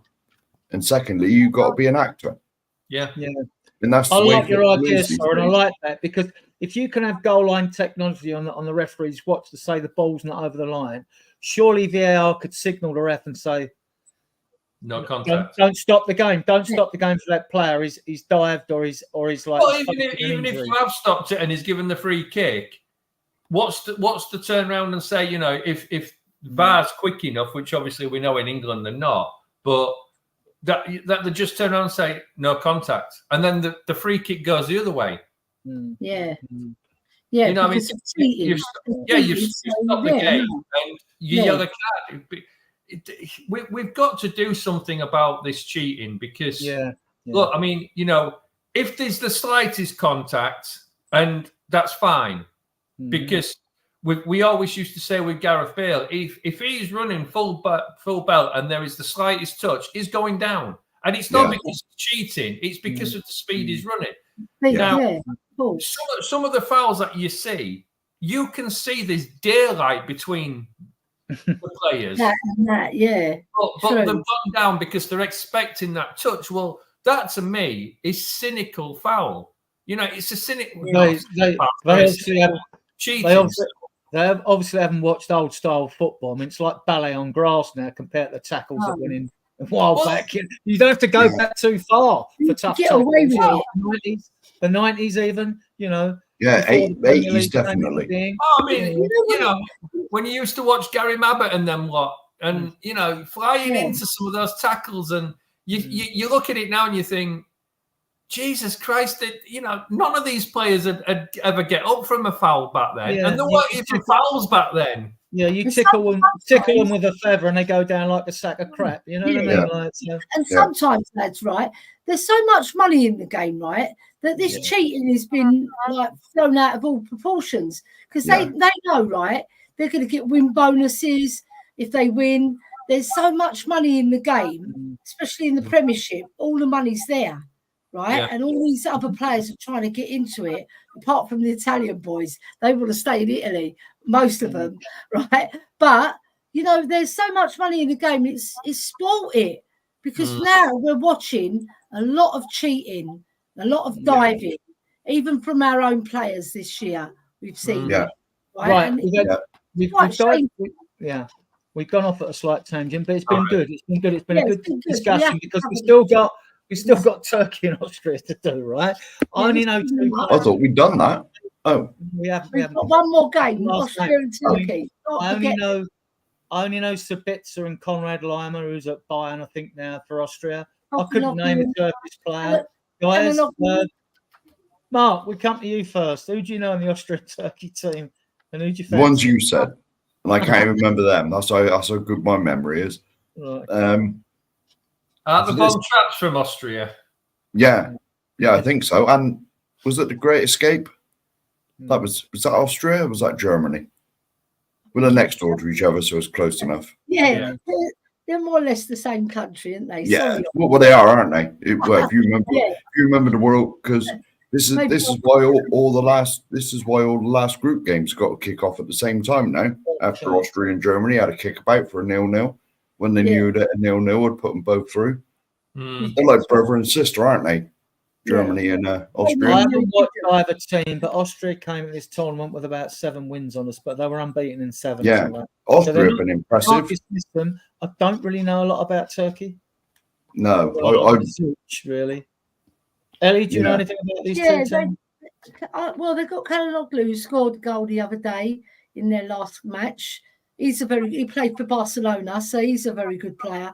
But other than that, I'm like you. I don't know many Turkish players, and I don't really watch Austria or Turkey. They don't interest me, not because they're not good teams. So I prefer watching the Spanish and the Portuguese, and obviously England. And I've always had a soft spot for Netherlands. I've always liked the way the Dutch play football. So I tend to go for those sort of teams. France they're a good team, but they annoy me. I don't know why. They just annoy me. And Italy, they always annoy me because of their shithousery.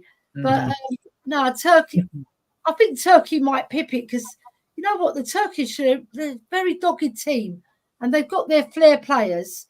They'll have massive support because all the Turks went to Germany in the 70s to fuel their car industry. There are I think there's millions of Turks in Germany. Yeah, there's millions, and they run the car industry over there. They're mostly the engineers as well. But I just think Turkey might get through just on that basis because their fans are absolutely fabulous. Yeah, so I'm picking Turkey to win that one, but not by much. Okay, so for a bit of fun, we'll go through all these games again.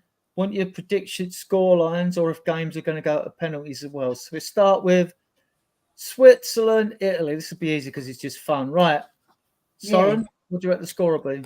2-1 Switzerland. Mark? Which one? Switzerland? Italy. Switzerland, Italy.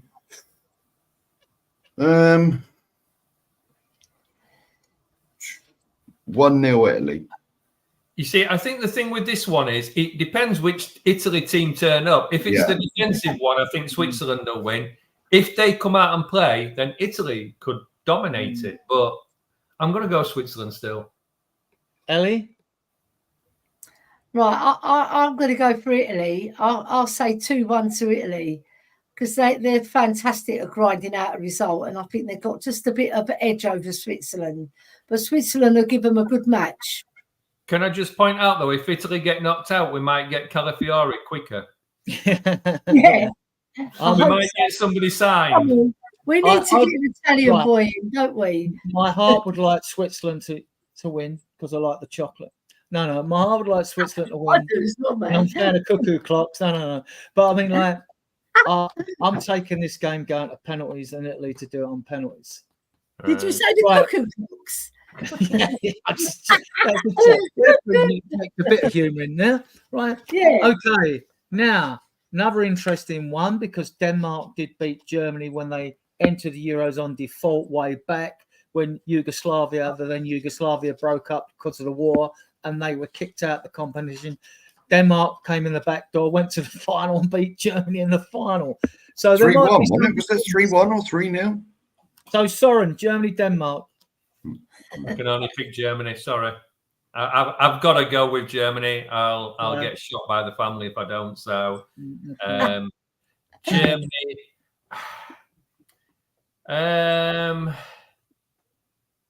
gonna go probably 2-1 again. I just think Germany at home.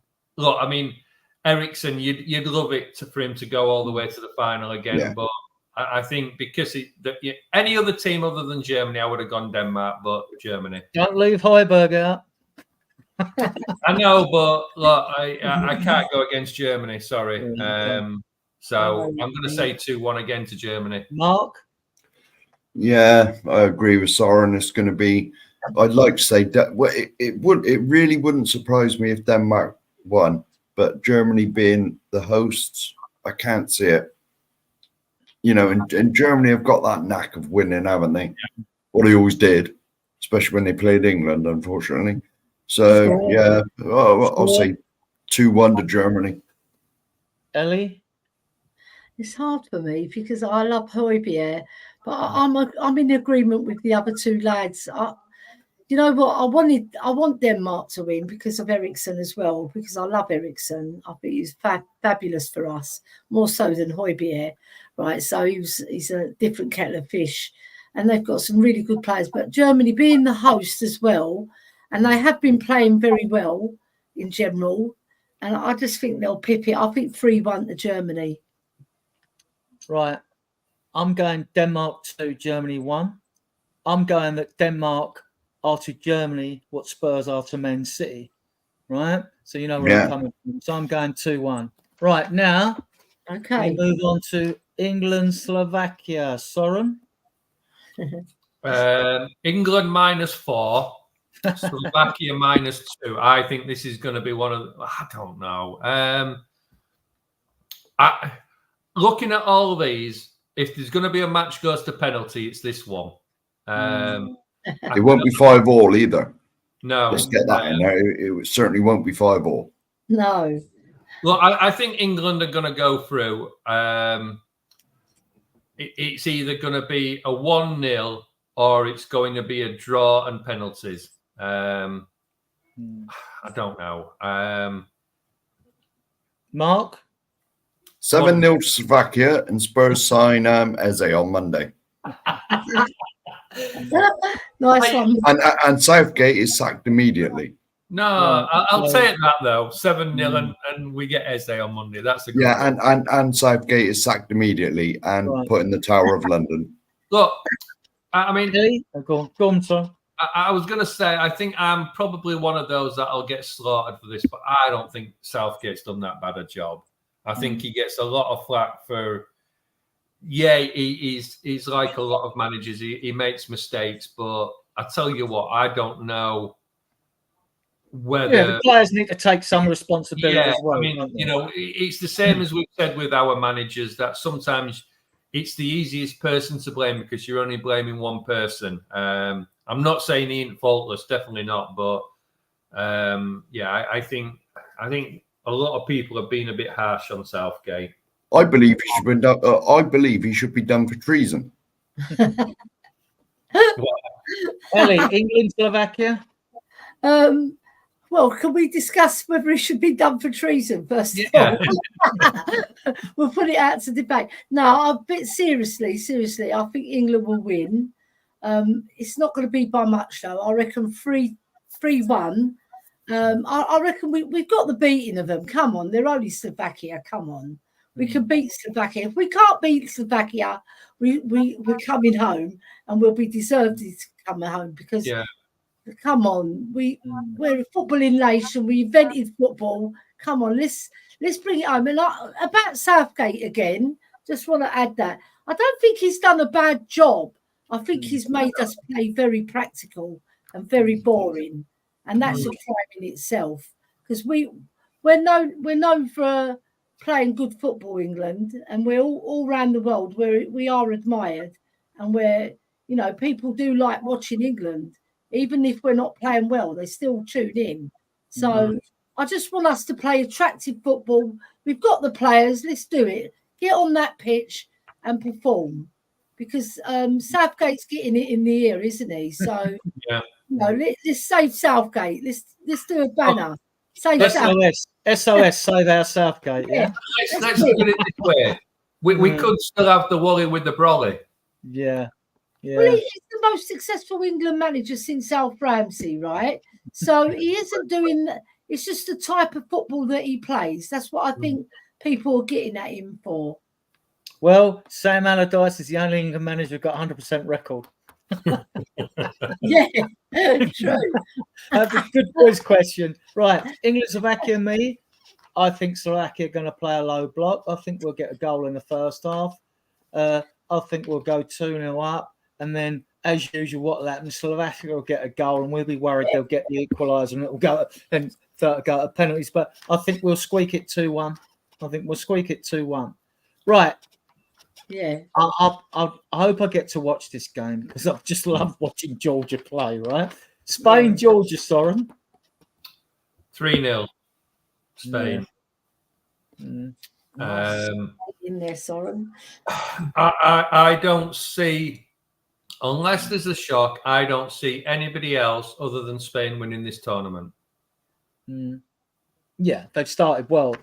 Yeah. But, I remember the old FA Cup games, teams in the early rounds that fresh teams, 5-0, 4-0, they never usually go on and win the competition. No, but the thing is, what have they conceded? 1 goal, is it?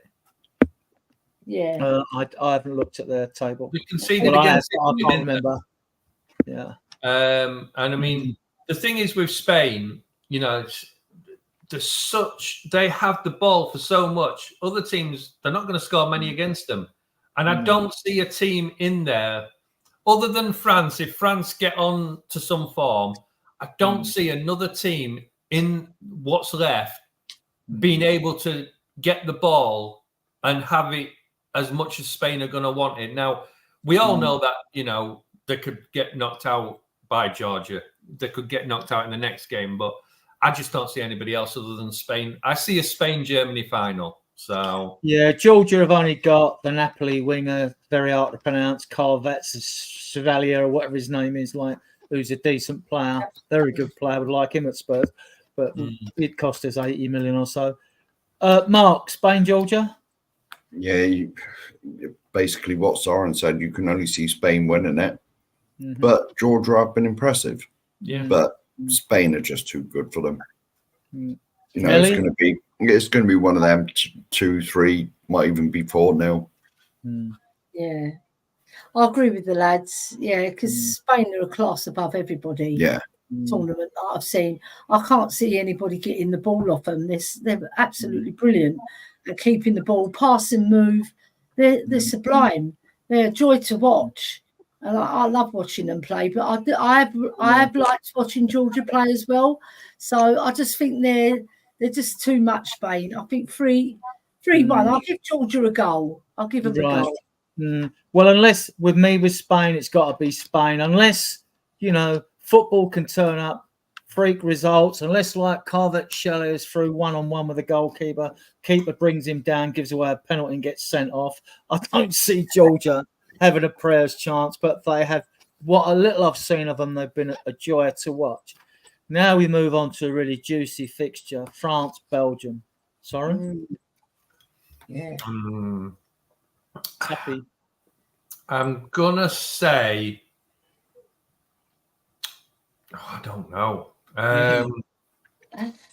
France. I'm going to go with France because I just think Belgium are kind of an aging team now, and France have got Mbappe, haven't they? And I don't know. This is the one game can just easily go either way. Absolutely. Yeah. And I don't think you'd be surprised which way it went. That would be the thing. So yeah, I'm going to say France, and I'm going to say 2-1, but I can easily say Belgium 2-1 as well. So I think I don't know. This is the closest one. They've got the best squad, France, but you can only put 11 players on the pitch at any one time. Mark, France, Belgium. Yeah, but France really haven't done much at the moment, have they? They haven't lived up to the bill that they got Mbappe, and I mean, I'm going to say Belgium just because of Jan. Score 2-1. Ellie. Yeah, neither team has set the tournament alight so far, but I fancy France because they're masters at getting through, and I just think they've got a little bit too much for Belgium. They've they've got their star players. I just think France have got a little bit more experience as well. And Belgium always flatter to deceive, don't they? They always sort of fall by the wayside. So I'm backing France 3-1. That is a bold prediction.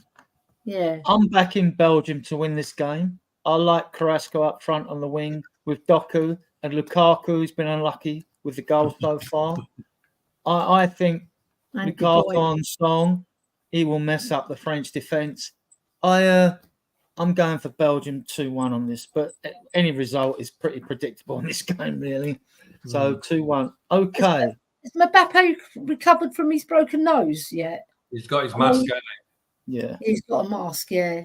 But he missed a trick, innit? Everyone calls him throughout his whole career one of them turtle things, a teen, and he could have one of them, and he never bothered. Yeah.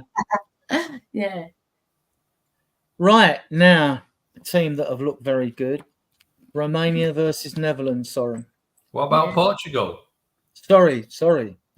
Portugal, Slovenia, Soren. Someone's watching me. See, I want Slovenia to win because I just do not like Portugal whatsoever.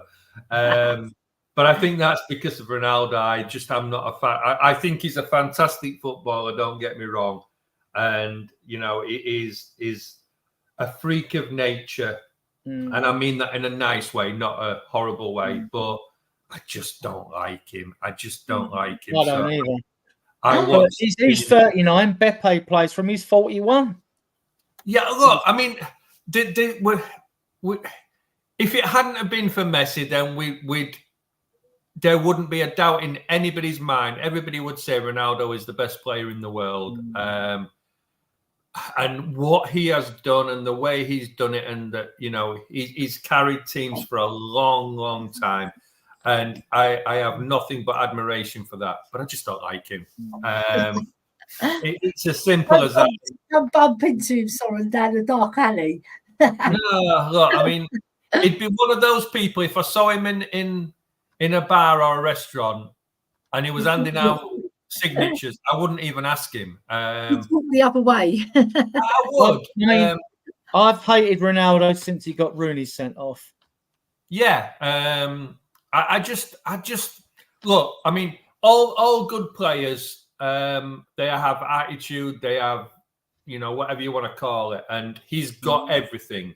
But I just think the perfect thing that he came out with once and said, God put him on this planet to play football, and Messi turned around and said, I don't remember doing that.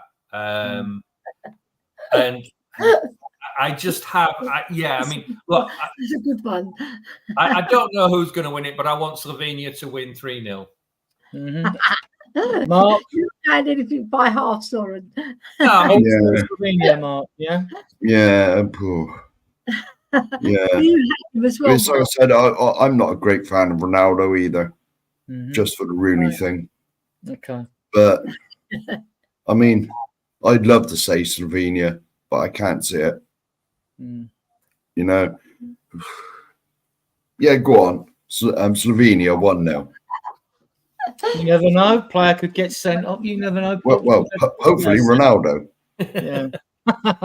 No, I want him on the pitch when they lose. Yeah. Oh, all right. Yeah. Well, some of the fans booed him off the last game. That's how much they retreat. Great with the respect he's got, even though he's a great, I don't like him. Ellie, Portugal, Slovenia. Si, senor. Right. No, you know what it is, right? With Ronaldo, I can understand why you lads don't like him. I don't particularly like him either because he's quite arrogant. He's quite like, I'm the big I am. He's got a bit of an attitude, a lot of an attitude actually. But he's a great ambassador for the game, and he plays the game like what we want him to play because he plays to his full potential. He's not like a Messi, like a natural talent. He's had to work at it, hasn't he?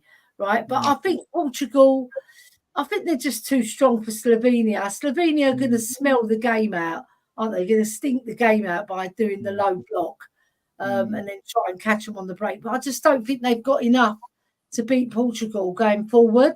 and that's where they're lacking. So I think Portugal will win 2-0. Do you think no one likes Ronaldo? Do you think there's any truth in the rumour that when he was born, the midwife slapped his mum? Probably. Possibly. I think it's one of those. I mean, I'm normally the sort of person that if you've got an arrogance and things like that, then I generally like him. But I just think, I don't know. I just think with him, even if he played for Tottenham, I wouldn't like him. He rubs people up the wrong way, doesn't he, Soren? Yeah, he does. And he's quite arrogant the way he scores goals. He goes, see, like that. Like it's just too much. I don't know what it is about him. You know, I mean, look, he's a talent, you know, and nobody can deny that. And would you want him on your team? Of course you would. But I don't know. I don't think it's the arrogance with him. I don't know. I think it's when you look at him and he plays, it don't matter whether it's club football or Portugal, he kind of thinks that everybody else is beneath him. And the whole world revolves around him. Yeah, and that's what I don't like about him, that he's, I mean, there's arrogance and there's arrogance, isn't there? Yeah, I mean, you look at Messi, and I think, you know, there's the old debate, who's the best? Well, in my opinion, Messi.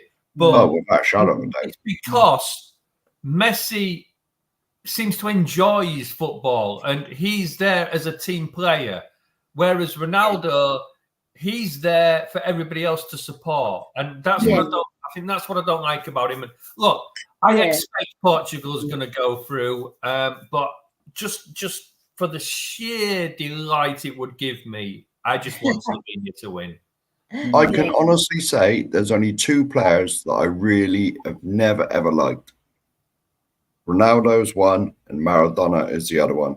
For 86. I loved Maradona. No, I'll never forgive him for 1986. Yeah. Great player. Right, Mark, your prediction for Portugal, Slovenia? Oh, no.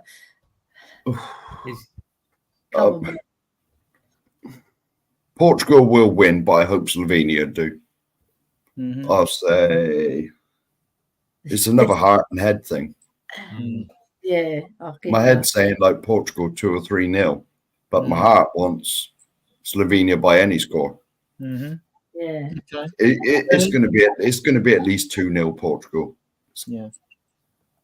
Ellie, Slovenia, Portugal, Slovenia.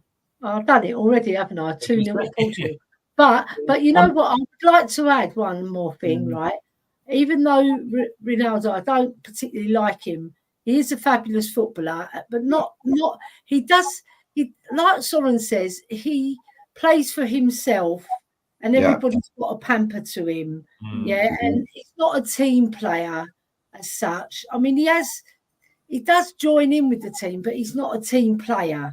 You know, he's always look at me. Whereas Messi is very humble and he's just got all the skill in the world. And he scored more goals than Ronaldo. And don't upset him because he'll go running off the Piers Morgan. See what I mean? Yeah. Yeah, that's the sort of person he is. I just think Portugal have got, with or without Ronaldo, they've got too much quality for Slovenia. Yeah. I can see them walking away with this game and cruising 3-0 to me. Yeah. Right, now for the interesting one, when I knew earlier, had an aberration earlier. This is interesting. Romania, Netherlands, Soren. Whoa. Ooh. Do you know what? I'm going to go with Romania. And I think it's a bold prediction. How am I going to go with Romania? Yeah, I'm going to go with Romania, and I think it's going to be that old scoreline again, 2-1. And Dragoson's going to score. Go on, Mark, go on. It could go anyway, this game.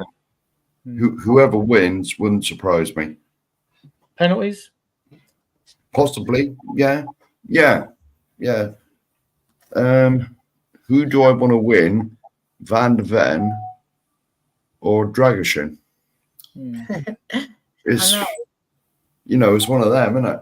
Oh, one of them's going to we be want disappointed. Van der Ven to come home, don't we? Unscathed. So Yeah, okay. So come on, Romania.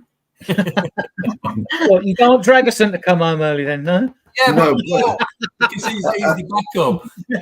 after his performance it depends how many minutes he's going to get next year. But after his performance, he was man of the match in their first game. Oh, I'll tell you what, his passing's been good and all, hasn't it? Yeah. Yeah, I'm going to say penalties with Score? if 1-1, it went 2-2 then? 0-0, Yeah. 1-1, 2-2? yeah 1-1, and if it goes to penalties, you got to fancy the Netherlands. To be honest, but only because I'm not really sure who plays for Romania, but the Netherlands, I've heard of more players that played for them probably 30 years ago, but they're just more of a footballing nation for me. Interesting. Ellie, Romania, Netherlands. See, about Dragusin, right? I mean, he wasn't even a twinkle in Ange Postecoglou's eye, was he? Until the last 3 or 4 games, he didn't get a look in, the poor lad. Only when we had injuries, he came on, and then that was only for a bit part. So I felt sorry for him. So I really want him to go through. I really do. And I'd like Van der Ven to come back unscathed as well. He hasn't even got a look into the game so far anyway. And, you know, he's got that hamstring thing, so that can pull at any time. You know that because of the speed the boy runs. But I fancy Romania, you know, because they've impressed me.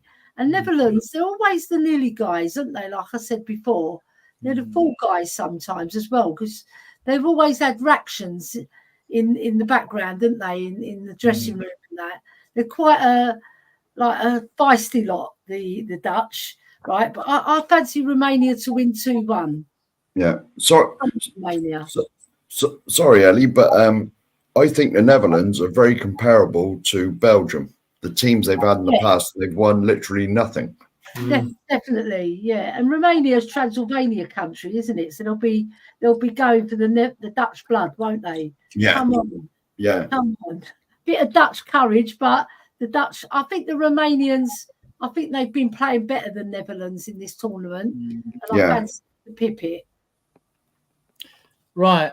I'm going for Romania are good going forward. Both teams are pretty solid defensively, but I think this is going to be one of the open games. It might be the best game in the last 8. I'm going for a 2-2 draw and penalties, and I'm going for Romania to nick it on penalties. Go on then. Yes. Right, the last game, Austria-Turkey. I mean, we know that Sabitzer and Konrad Laimer play for Turkey and Bayern. Apart from that, I couldn't tell you much about either team. I'm not sure which way to go with this. But we'll start with you, Soren. Austria-Turkey.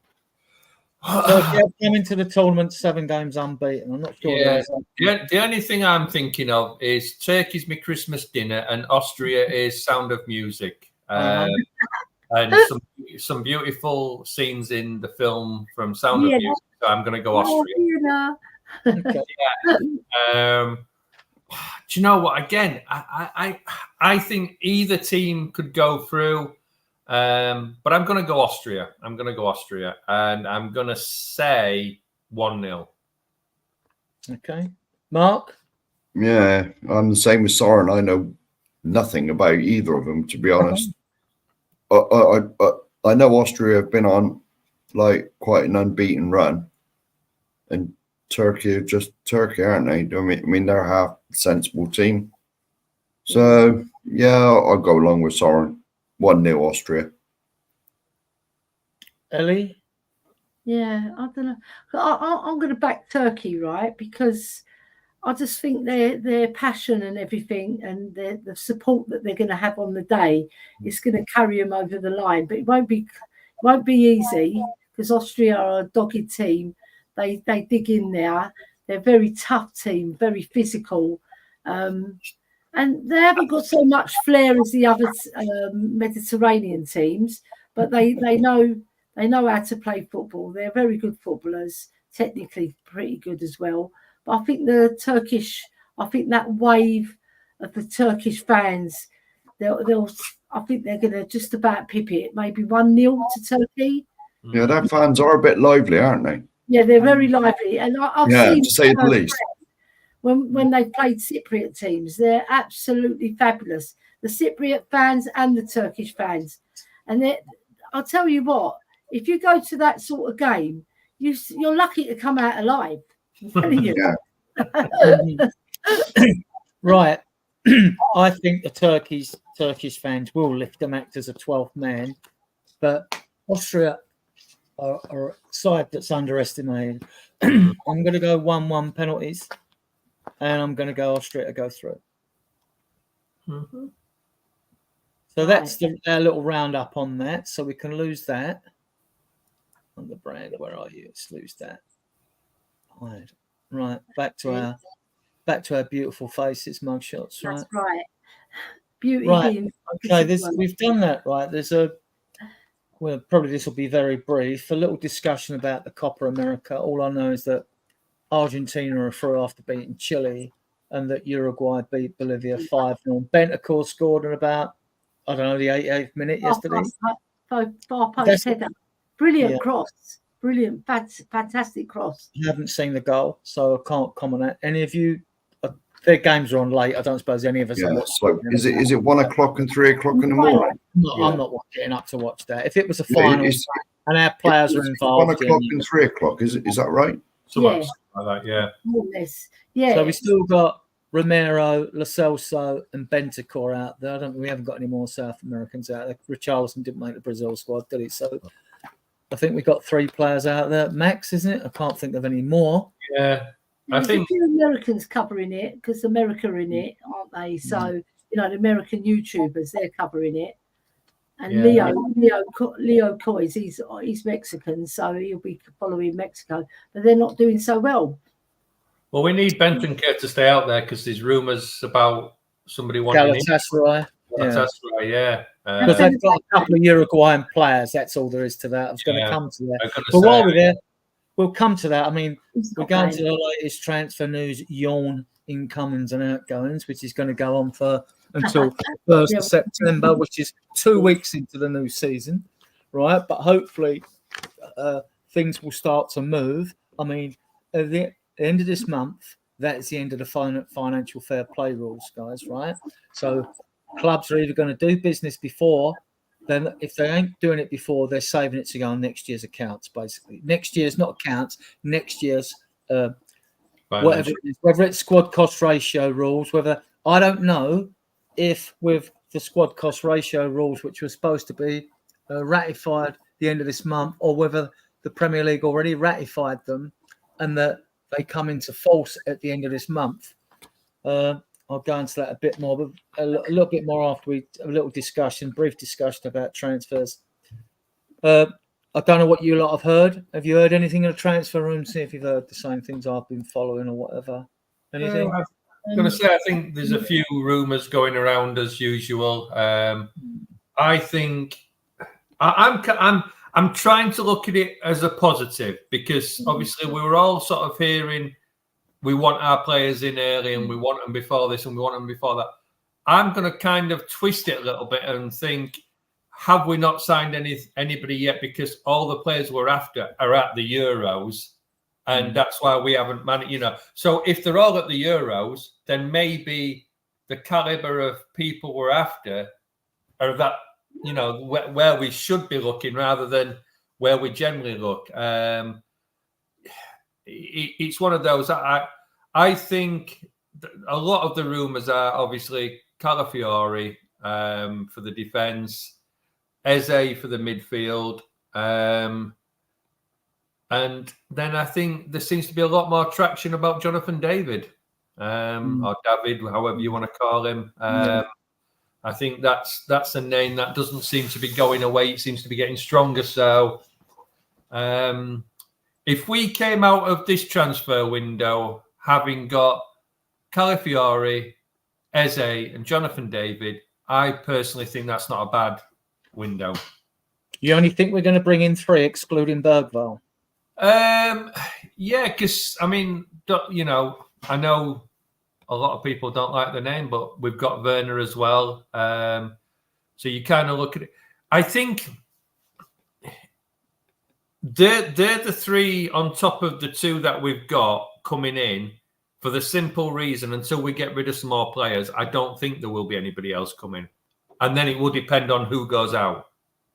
Well, there's 7 to go out, isn't there? I mean, like you've got we've got Roden, Spence, off my head, Roden, Spence.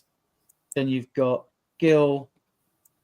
You've got Lo Celso, Højbjerg, Emerson. That's 6. Who am I missing?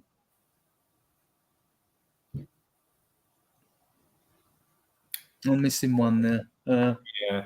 But I mean, the thing is, if Rodon and Sessegnon. Oh, Reguilon as well. Yeah. So if Rodon, Sessegnon, and Reguilon go, we're kind of not replacing them probably because they didn't feature for the team last year. So they're not ones that we need to replace.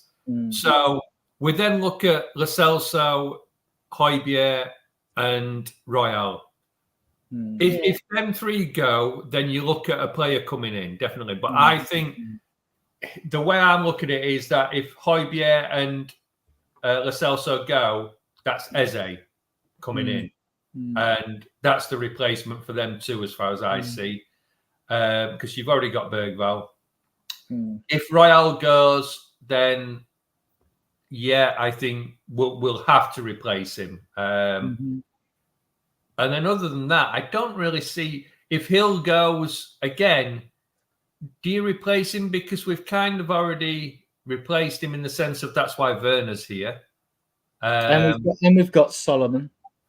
I mean, Solomon's a tough one because a week or 2 back, there were all the rumours where he was going. And now all of a sudden it's like he might not be going. So I've ignored them rumours for the simple reason, for Solomon to go anywhere, he's got to prove his fitness. So to me, it would take to at least January if he proved himself, or if he was fit and had a very good pre-season before you get rid of him. And I think clubs are not going in doing transfers yet. They're waiting for this June the 30th to pass, because that's the final day in this FFP profit sustainable PSR rules things closes for this year, and then any players they bring in will go on the next year's accounts, which are a year behind anyway. And that sounds confusing to people. So they'll go into next year. So I think that's why.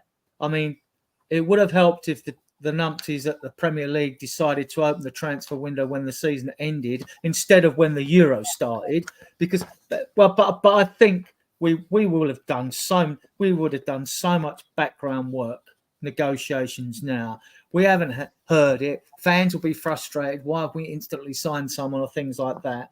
But but we have signed somebody, haven't we? We've signed. But we know what we know for certain is we know the club is definitely in for Eze. We know that Lang just spoke to Crystal Palace. We have a good rep with Crystal Palace. He has the same CAA base agency as Porro, Ange, and a few other players we've got. So if we spoke to the club, you can read between the lines and safely say we've agreed terms with the player. What is also interesting for you fans out there watching, I disagree with you there, Adrian. Okay, fine, that's fine. I think we've spoke to the club before we've spoke to Eze. Okay, explain. Now, I'm not saying there hasn't been something, whether we've spoke to agents and said, would he come? I'm not saying that hasn't happened, but I think the way things are going, I wouldn't be surprised if it's same as Bayern Munich have done with Elise, where you've approached the club to then approach the player. I think this will be, because of the magnitude of the signing, this is one of those where I think it will be done the right way, because if Crystal Palace dig their heels in, we ain't getting Eze.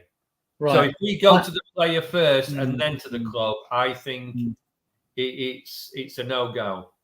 I'm always of the belief that we talk to the player and the agents first, or the agency. I like agencies better, even though they're all parasites, in my opinion, because you don't get agencies because they represent lots of players. They don't come out and mouth things off, try and start an auction, or gob about every chance they can when they're like Dragutin's agent. He's got a sole agent, so I don't like idiot. Like I could call him bad names. Yeah, but Andresen got 2 agents because I don't know. when we signed him, you've got the Gobby one, and then you've got another one, or an agency or whatever. And yeah, I don't know. Maybe that Gobby one works for an agency. I don't know. Well, no, I think the way I understood it was, and I could be totally wrong, that we kind of made a deal with the agency side of it, which that's why the Gobby one was more Gobby, and because he wanted him to go to Bayern Munich, but the other agency came to us. Yeah. And I could be totally wrong, but yeah, I agree with you in the sense of there will have been some sort of discussion with either Eze or thingy, but I don't think personal terms and that will have been sorted yet, because from what I understand and listening to Ali Gold and people like that, is that if the contract is the same as Elise's, then Eze gets a percentage of the fee.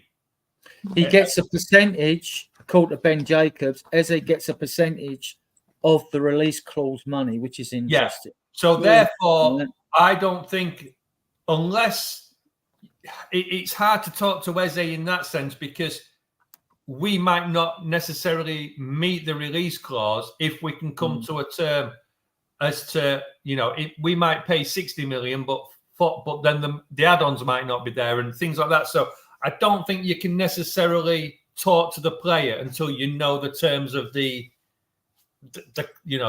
price it's going to cost us to get him out. And what makes me laugh is everybody's going on about, Bayern Munich just come in and snap Elise up. Well, no. From all the rumours out, it's been weeks and weeks, and they've done a lot of work behind the scenes. And I think the player wants to go. That's the key. The player wants to go. Yeah, and I think that's what Tottenham are doing. They've been very careful with this one because, it's one of those. It wouldn't surprise me if Eze comes back, and whether it's us or whether it's Arsenal or whoever, that deal will go through very quickly. See, I think with the CAA-based agency, I'm guessing here, I'm surmising, right? The club approached the agency to talk to the player and said, look, is Eze interested in coming? Yeah. And he would probably say, well, I'm happy, Amaya. What are you offering? What are you offering? So the club said, well, we're willing to give him a 4-year contract, and we'll give him like double his wages or whatever he's on at Palace, right? We'll double his wages to 100 grand or whatever he's on there, right? So then the player said, yeah, I'm happy where I am, but if you can do the deal, I'm happy to go. So then, because Joanne Langs has spoke with the club, I see where you're coming over your angle, but I don't see any point of going to talk to a club if a player don't want to come to you. No, this is what gets me about this Gallagher saga, which I'm bored to death with, right? I'm sure we all are, right? Like that. So, okay. I mean, like, I don't know. I'm not privy to all the information. I mean, you could be right. I could be wrong. I could be right. You could be wrong. We could be meeting halfway. You know what I mean? So, like, I don't know. Yeah, I think we're meeting halfway because, like I say, I think there will have been a discussion as to will he come or not.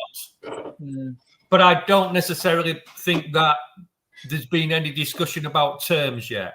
I think it's one of those that the club will have probably said to him, look, if we can agree terms with Crystal Palace, are you interested in coming? And if it's a yes, they then go to Crystal Palace, agree terms, and then talk to the player. And we have got a good relationship with Crystal Palace as well. Yeah, exactly. But it's one of those that if you go to Crystal Palace and say, what's the terms? And they say, well, it's 60 million up front. Tottenham aren't doing that. No. So, this is where I think there's a little bit of what we're both saying. I think, yes, there has been discussions with Eze. There's got to have been. You don't do a deal if you don't think he'll come. But I don't think it's necessarily gone any further than, will you come? Would you be interested in playing for Tottenham Hotspur if we can do all the deals right? I honestly think it'll be in Monday when England get knocked out. So that's the 1st of July, by the way, as well. Yeah. Well, to give you an idea of the situation and the money we have to spend, blah, blah, right? Since the stadium opened in 2019, we've spent 685 million on 29 players. And I think we say that 20 of them were pants. And the recent windows, everything we simply done under Paratici, not everything, but most of it was right. We're still not sure about Richarlison. We're still not sure about Johnson, right? So that's it. And Werner's just an opportunity signing, right? So if you divide that up over those years, we've spent £137 million a year. So I would expect us, Sean Butler will say he reckons we got about 120 million to spend. I could agree with that. It might be up to 150. And then you'll have the player sales in next year's rules, whichever they are, if they've been ratified, if we've moved over a squad cost ratio, right? Which will be a year thing, not that 3 years when you can lose 35 million for 3 years and lose 105. It's all so complicated and all that. And the other thing which complicates it when you're in Europe is I think the European fair play rules, their year ends at end of December, I think Ben Jacobs said. Well, we need to be in line with Europe because this is so messy. The 3 years was really messy because there's too much going on in between those 3 years and ducking and diving. We know that strokes have been pulled and all that. So if you say on the basis, we've only got 120 million to spend, you could park 20 mil. And like you alluded to, Soren, if Palace want all the money up front, that is not happening, right? So, but I could see us coming up with half the money, for 30 mil on a 60 mil contract with 8 million add-ons, right? So I could see us paying half. That would then leave you with you've then got plenty of money, like 70, you still got then, if you had 120 mil, you've still got 90 mil to spend on players. You could put 15 million down on 4 players, 60 mil. You'd still have 30 mil left for January transfer window. And that's without any player sales. And the 7 I mentioned, minimum, I reckon we can pull in 70 mil from minimum. So we're in a good position. I mean, and there's no excuse for us. I'm saying there's no excuse for us to have an excellent transfer window. And I think we will. And I don't think fans think that it's going to be on big name players. Well, what big name? There aren't that many marquee signings out there. Ezzy would be one. Everyone else we're linked with, I wouldn't say they're marquee signings, but some good ones. You look at the right back situation. We've been linked to Vanderson at Monaco, Archie Gray at Leeds, both very good players. But if I wanted someone a bit more experienced who can do more of a job, I'd like Latishel Gertruda from Feyenoord, 25-year-old. He can play at right back, play as a number 6, play as a central defender, play right side of midfield. And he is a dog. And I watched a video of this player, and he's like you doggy Mark II, but on the right-hand side, right? I would take him in a pinch over Archie Gray because Archie Gray would be a work in progress, and over Vanderson. But we've looked at both. I don't see us paying, I don't know if you guys do, paying fortunes for a defender. And a central defender is not really a priority. We've got 3 good ones. And you've still got Phillips and Dorrington, who's coming back from injury. And Vuskovic is coming in the end of next year, right? I don't see central defender. I don't see us going out and paying even 40 mil for a central defender. I just don't see it. We might. I don't see it. Because as you've alluded to, Soren, we need to get Eze in, who will be the most expensive signing. We need to get a striker in. Jonathan David's hot on the press at the moment as the favourite. Although Ali Gold came out and said that things really have cooled on Ivan Toney. There's something no one likes about him because Arsenal and Chelsea and only West Ham seem a bit interested now. They're all looking elsewhere. So maybe he has got this attitude problem. We know he had the gambling issues. And Ange won't have anyone with an attitude problem. But Ben Jacobs said yesterday it hasn't gone cold on Santiago Jimenez at Feyenoord. It's just that now Jonathan David's in the last year of his contract and he would be 25 mil rather than probably 40 mil for Jimenez, right? So that could make a difference. David, when I've watched him, I don't know if you guys have watched him, he's a bit of a penalty box predator. He doesn't seem to make much things happen outside the box. But his last 2 seasons in France, he's consistently banged quite a few goals in. His record for Canada is pretty good. Who does he play for in France? Lille. Plays for Lille.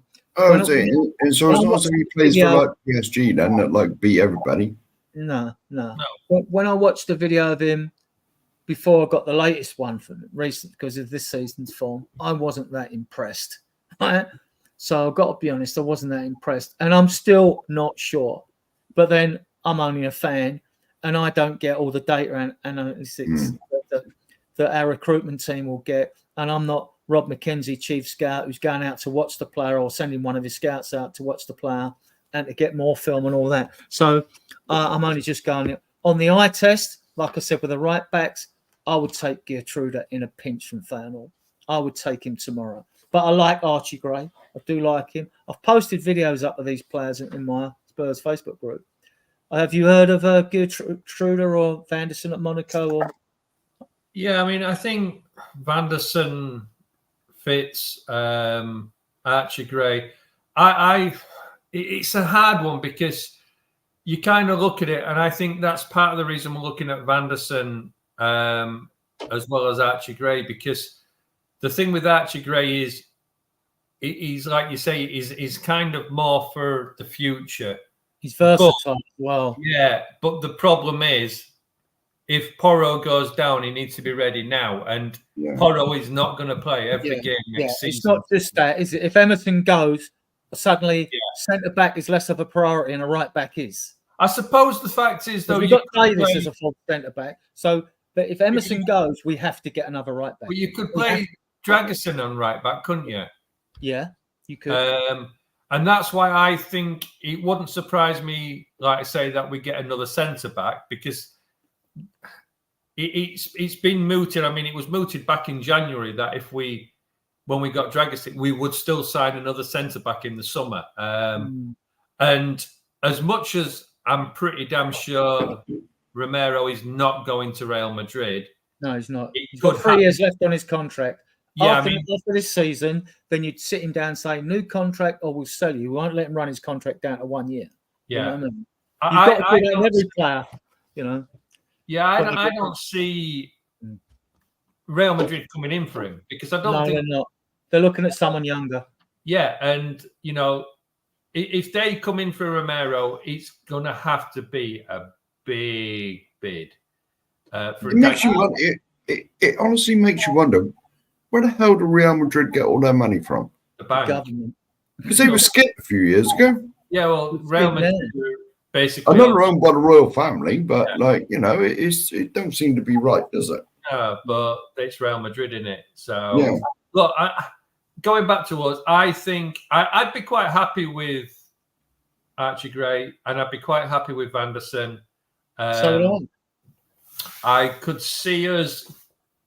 Whether we'll get Calafiori, I don't know. But, I mean, that would be a nice signing, because you've got, again, another young, hungry defender coming out of Italy that's quite highly thought of.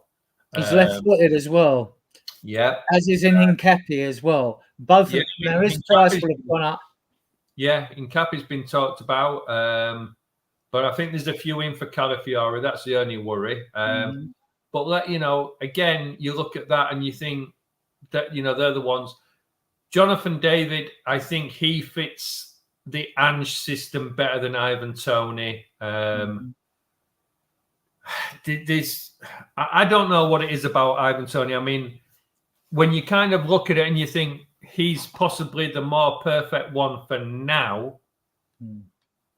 But then with the arguments being, he's Premiership proven, blah, blah, blah. But he wasn't that impressive when he came back. And yes, I get that he'd been out for the first half of the season, but he still had 17 matches to come back in. And what did he score? 2 goals? 1 goal? Yeah.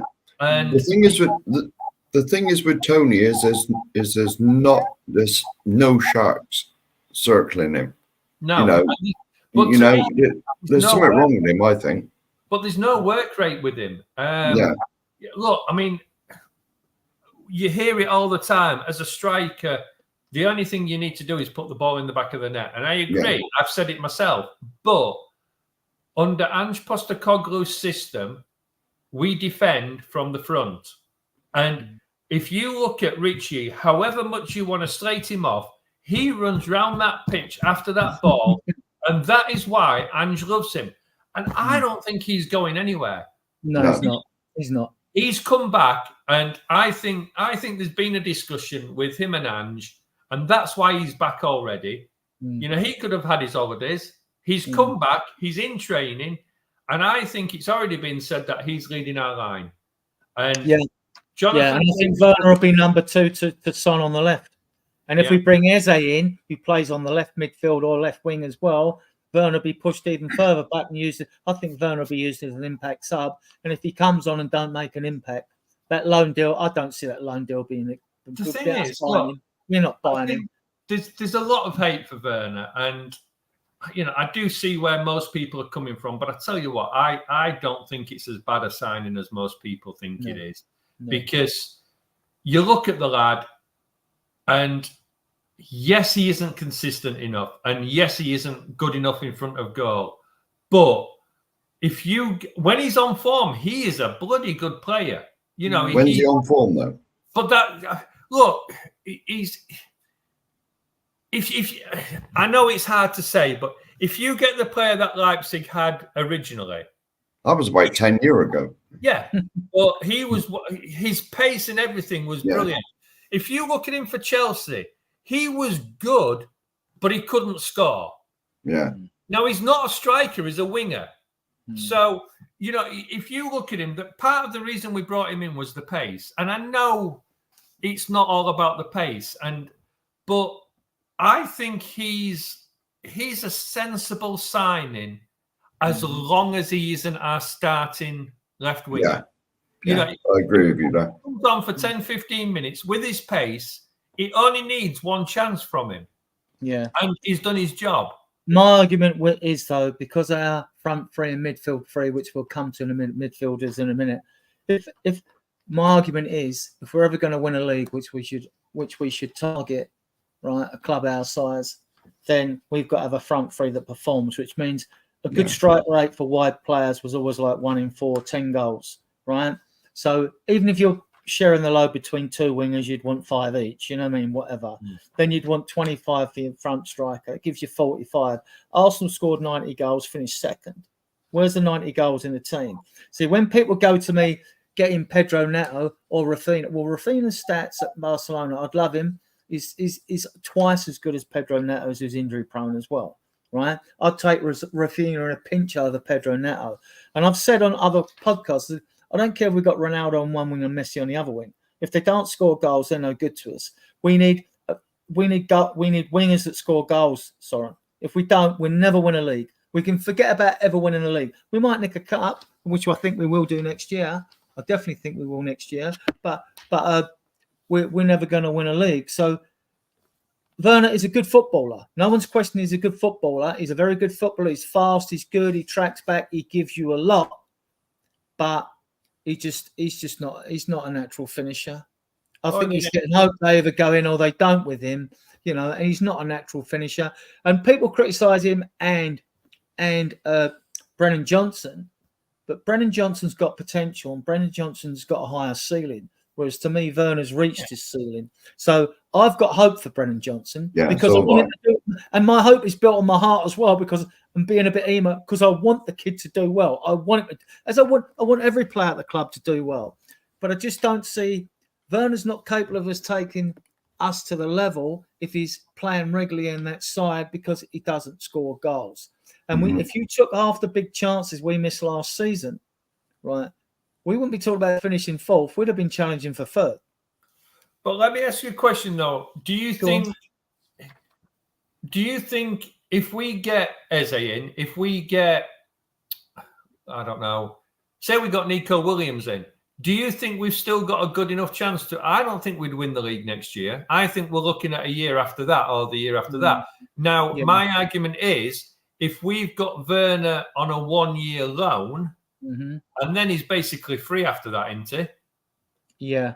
So if you want to buy him or not, I mean, if you got him on loan and he produces, look, we had him from January and then he missed 6 games, 5-6 games. So he's played maybe 10, and he's got 5 goal involvements, 6 goal involvements. So that's 1 in 2. Now, if you double that and said he came on as an impact sub and he got 10 or 12 goal involvements next season, that's double what he's got this last season. And the fact is, for a player for Ange Postecoglou again, he will track back and he will defend. Now, if you go to the other side where you're saying you've got hope for Brennan Johnson because of his ceiling is still to go, yes, I agree with you, but he doesn't track back. He doesn't come back and defend. No. So as much as you can say both players, yes, we can probably teach Brennan Johnson to get better and he can only get better. And Werner's probably at his ceiling. But you also got to look at it and think, well, if Werner knows that he's not going to be starting and he's happy and he's good in the changing room and he's got a good attitude, then that's the type of player you kind of want, that he's not sat on the bench moaning that he's not playing or that he's not first choice or he's not second. He's happy to come on for 10, 15 minutes just to close a game down or create one chance. That's the difference between some players and squad players that, yes, he's not good enough to take us to a title, and I get that. And he's not the caliber of player that we necessarily want to take us to another level. But he's a sensible signing. That's the way I look at it. He is a sensible signing. Mm. Yeah, and a question, Spurs, because if Levy's after megalomaniac people he is, does anyone think he won't want to bring the Celtic club on his team? Of course he will. Of course he will. And I think he does want to bring silverware to the club, but he's unwilling to do the outlay to enable us to win a league. You definitely won't do it for a league, because you've only got to look at history. As soon as we get fourth and we're comfortable in fourth, third, fourth, that's when the spending stops. Look what happened when Poch was here. With regard to that's unfair. It's the truth, though. No, it's not. No, it's a slanted truth. The reason we did not spend money back then was because we were about to build a new stadium, and that money, it was always said. Now, I agree with you. We had a squad where, had we not been about to build a new stadium, there would have probably been some additions. Whether there would have been good enough, we'll never know. Probably not. But we've got to remember, back then, it was documented, and I can't remember where it was, that Poch was happy with the squad and didn't necessarily want to add to it. There might have been a player or two that he wanted. Now, when we look back... just 1 minute. And so what about when we were going to get Bruno Fernandes and we ended up with Gedson? Well, when we was going to get Bruno Fernandes, we got Lo Celso instead. That was Gedson Fernandes we brought in, wasn't it? Also as well. All right.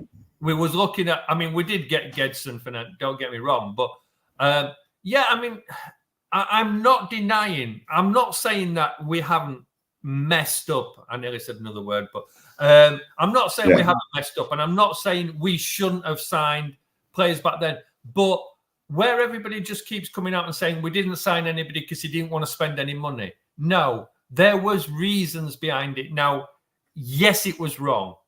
Yes, he cocked up. Yes, we should have signed somebody.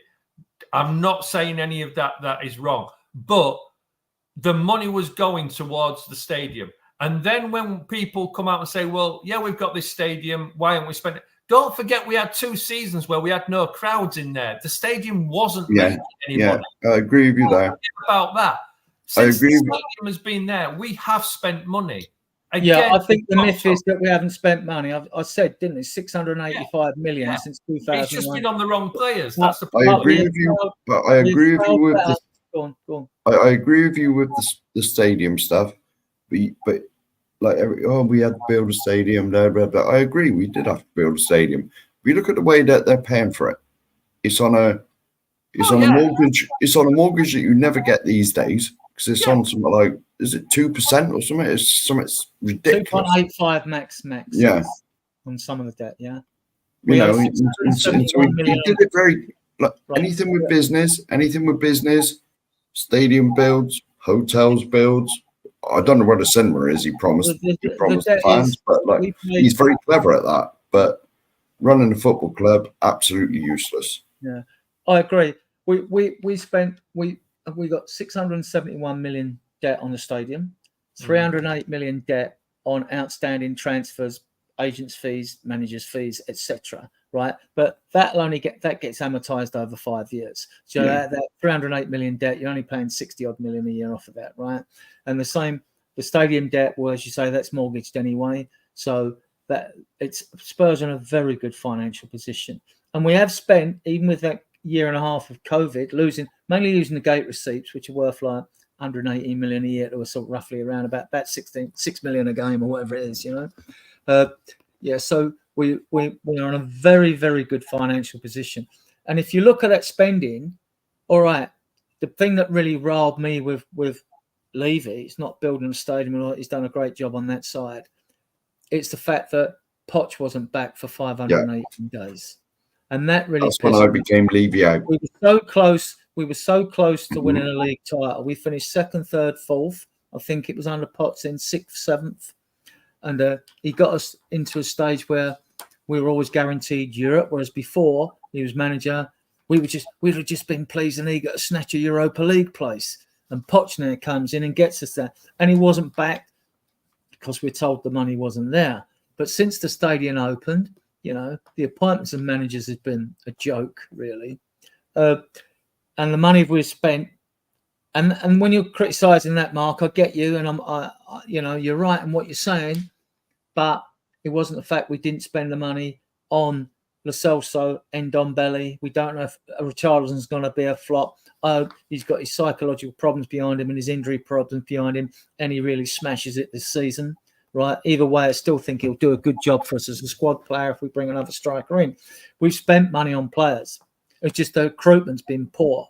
And we didn't have the structure we've got now. We have got such an improved structure on the football inside the club. Needs to be backed with resources, though. And needs to be backed. And I believe he will be backed because I think even Levy knows he's not got no choice but to. So there'll be a budget, right? I think the budget will be anything from 120 to 160 million, right? And that's without player sales. And we can easily rake in 70 million for those players, right? So we're good. And, and we should be fine under the new squad cost ratio. We'll be fine. We're in such a good position. And I think we're still looking, even though clubs have get through this, if they've got through this FFP now, or profit sustainable rules now, there's some of them like, that may be forced into making sales. We'll wait and see if we be able to go and cherry pick a player here or there where a club is in financial need. So that's it. So no, we have spent money. We just spent it poorly, right? Without proper due diligence. How do you bring a player in not like Ndombele without checking his psychological profile? Checking, is he a team player?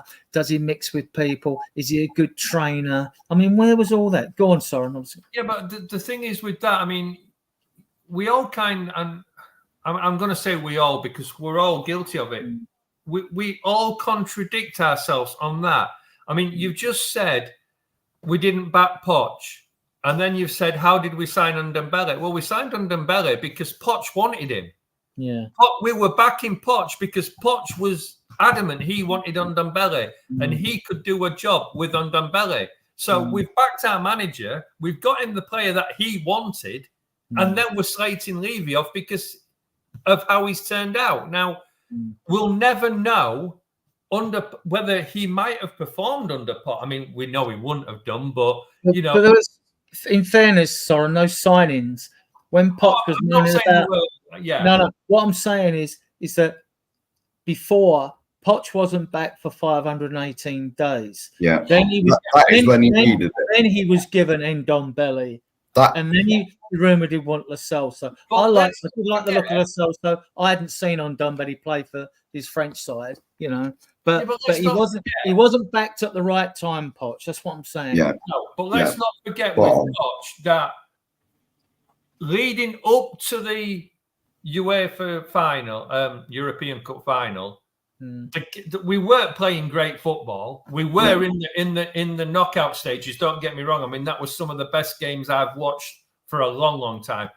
But there were also rumours that if we got to the final, Poch was leaving anyway. So again, how do we know that that wasn't going back and things hadn't already started to deteriorate back then? So he wasn't going to back him. Now, I agree with you. We should have backed him within those 500 and odd days.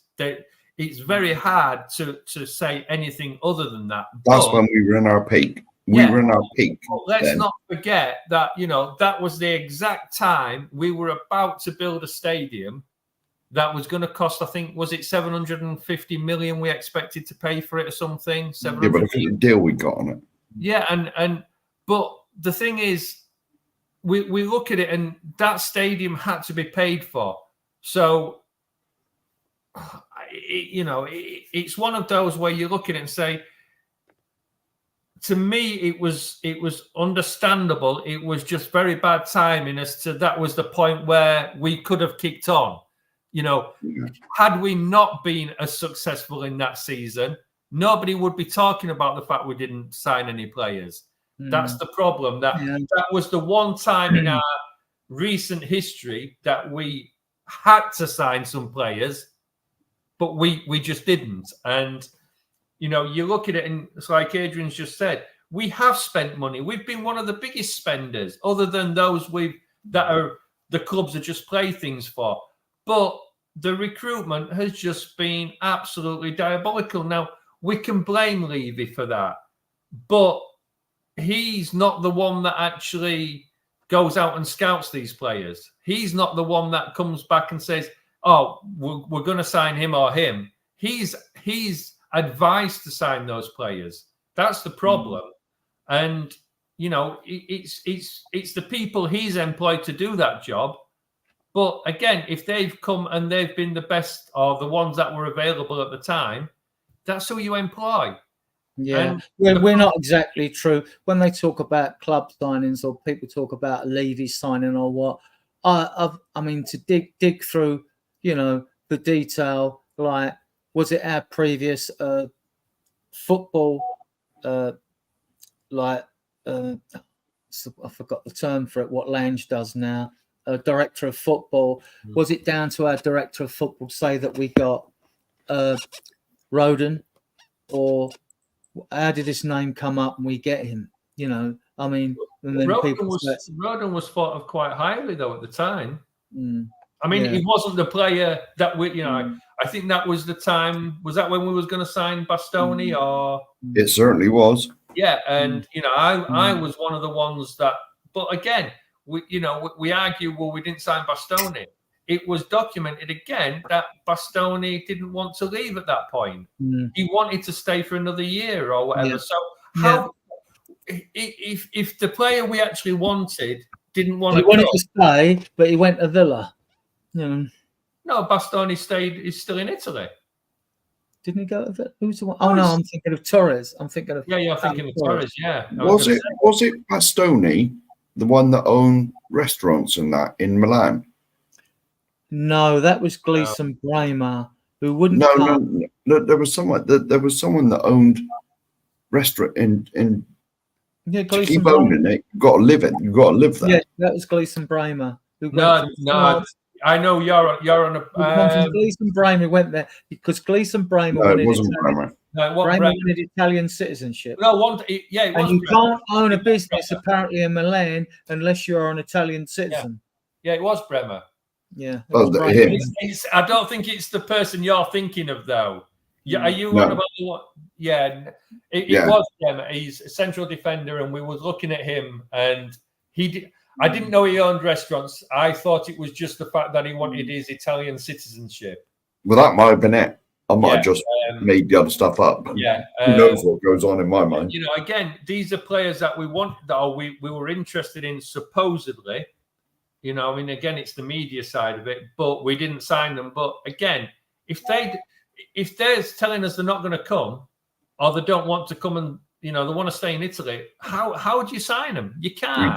You don't. So if Rodon was sort of a last minute fit, which yeah, look, I think anybody can tell you he wasn't up to the standard that we was looking for, really. But again, it was one of those where you risked the potential. And at the time, the potential was that he could have been a good player. He times showed us he wasn't. So, I mean, again, you look at it and you could almost compare it to Vicario. When we signed Vicario, everybody was slating him off. Nobody wanted him. And yet nobody would swap him now. No. So, it's one of those, you take your chances sometimes and you hope it turns out right. Sometimes it does, sometimes it doesn't. The problem for Tottenham is it doesn't more often than not. Yeah. Right. What we haven't, the only positions we haven't discussed is midfield. I've been bored to death with the Conor Gallagher saga. I saw you all have as well. He's so not there coming. are links. No, he is there not are coming. links with. There have been links with Gibbs White, Fratesi at Juve, box to box, energetic player, young player. Ederson at Atalanta. Can you guys name others that you think will be linked in? Would you fancy any of those? Have you seen those play at all? Any of them? I think people just put names out for clicks and likes. I'm convinced of it. There will be that with loads. You've got what happened with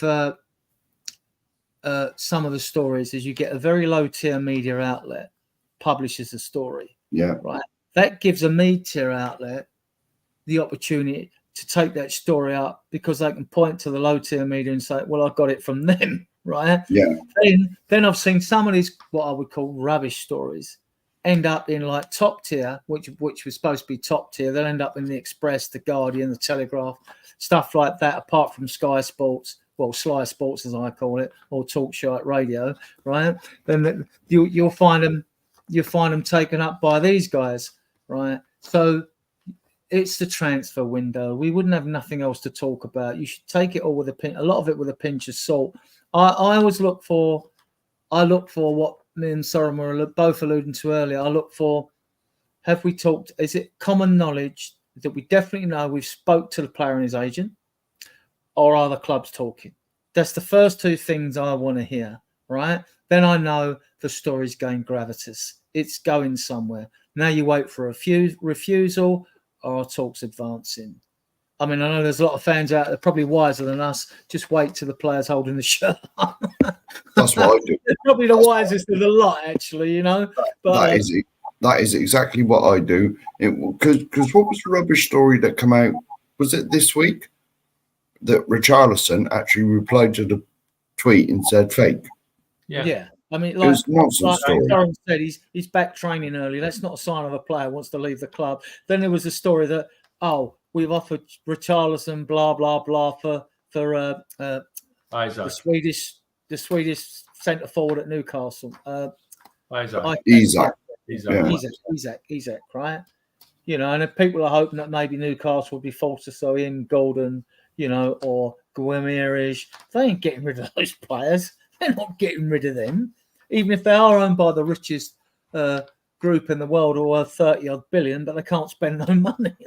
They're trapped by the rules, you know. The way I look at it is that, look, I mean, we all get excited by the players we want, and we all get disillusioned by the players we don't want, until there is actually, exactly, you know. There were so many manager changes and things like that it's just a cock up. You know, one manager signs him, then he's gone. That's the problem. But look, I mean, it just makes me laugh that and it's not just our fan base. It probably happens in other fan bases as well, that we get linked to a player and somebody doesn't like him, so it's the worst signing in the world, and then we're all sat here talking about, well, we should be signing this player. We should be signing. I guarantee you, we will sign somebody in this window that we didn't know we were going to sign. And we'll sign somebody possibly like an Eze that we've been talking about all summer long. That's the way things happen. And until they sign, then I don't believe half the stories that come out because, you know, if we signed every player we was linked to, Jesus Christ, we'd we'd have most of the players in the Premiership. We'd have most of the players in Europe. We'd have all these wonder kids from South America. We'd have about 400 players on our list. But we've been recently linked with Zemanski from Fenerbahce. He's a Polish player. That's rubbish. 10 striker. No, he's about 10. No, he's a very, very technically. Yeah, but I guarantee you, though, Adrian, that most of the links we're linked with is the agents coming out to try and get a better deal for their players at the clubs they're at. And there are other things to play as well. Whereas before, you went back when Levy was hardball to do it, and now we're led to believe that Scott Munn's dealing with this, and he's talking of Johan Lange, the football director, and Ange over who is wanted, and Scott McKenzie. They're the four with the recruitment, right? Now, we're told that they've got the money and they're the ones that deal with the transfers. I mean, I'm still hoping, like you say, Soren, that we get someone left field because Paratici's been doing his work in Italy on the side, right? We've been linked with that Espanyol goalkeeper, Garcia, but I don't think we need a goalkeeper at the moment. Well, I mean, I know Forster's 37, 38, he's going to be back up, but Austin signed a 5-year contract, and we've got Alfie Whiteman there as well, and we've got 2 young kids. We've got Josh Keeley, who was out on loan at Barnet, and Gunter had a great season for the under-21s. So I know we're covered in that position, right? So with rumours with all these other players, I mean, it's at the end of the day, Adrian. At the end of the day, Adrian, I'm sorry. At the end of the day, Adrian, it's all nonsense. It really is. It's all nonsense. I don't believe a word of it until I see him at the training ground, with the shirt. Look, the way we look at it is that if Ange has kind of said yes, no to certain players, it's because they fit his style and they seem to have the temperament that he wants. Now, us as fans, we only want the world's best players to come and play for Tottenham, and I get that. We should be signing him. We should be signing him. He's not good enough. But doesn't mean that they're going to fit the system that Ange wants to play. That's the downside. Now, we look at, I don't know much about Lange, but let's hope he can do his job. And to me, I think there'll be some left-sided, not left-sided, but left field player that Paratici probably finds. And that's maybe why we're linked to Calafiori, Italians, Yeah, I'm not influenced by price. I mean, if I watch the video and the player's quality, I don't mind. I know fans will then say, "Oh, we got him for 20 mil. He must be crap." Well, no.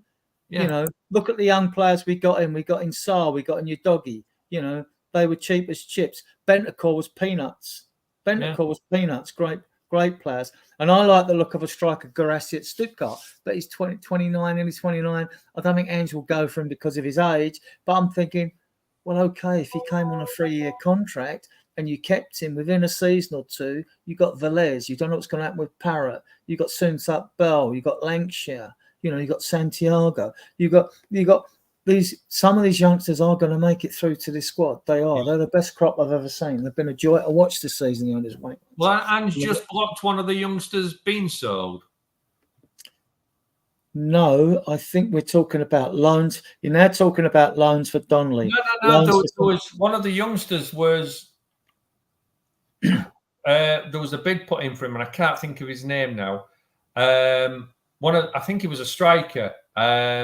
And Anne just said no, he's not been sold. It might have been Lancashire. We know there's loans. He got 23 goals in 22 games last year. It might be Lancashire. Yeah, it could be. We paid 2 or 3 mil for him. And he was at Arsenal originally. He went to Sheffield United, and we paid 2 or 3 million for him when he was 17. So a lot of our under-21s, they need a season or two because they're younger. And when other clubs or fans come and say, why aren't we playing our youngsters if Newcastle are playing here or Kobe Main is playing for money? Well, because they're not ready. It's just that simple. They're not ready. We'll see in these 6 pre-season friendlies which ones get a game. And if any of them shine, they'll be in the squad. Ange will take them in the squad, like Lucas Bergvall. Johan Lange got him. Now, apparently, Johan Lange, because he was at Villa, there's strong links now with us and Jacob Ramsey. Apparently we had a bid rebuffed, but we might go back. Now, that would make sense if we have long given up on Gallagher and it's just paper talk. That would make sense going for someone like Ramsey. It would make sense going for Gibbs White at Forest, you know, even the likes of Fratesi and all that. But the Gibbs White and the Ramsey might be probably both well, Gibbs White's homegrown. I'm assuming Jacob Ramsey is, you know.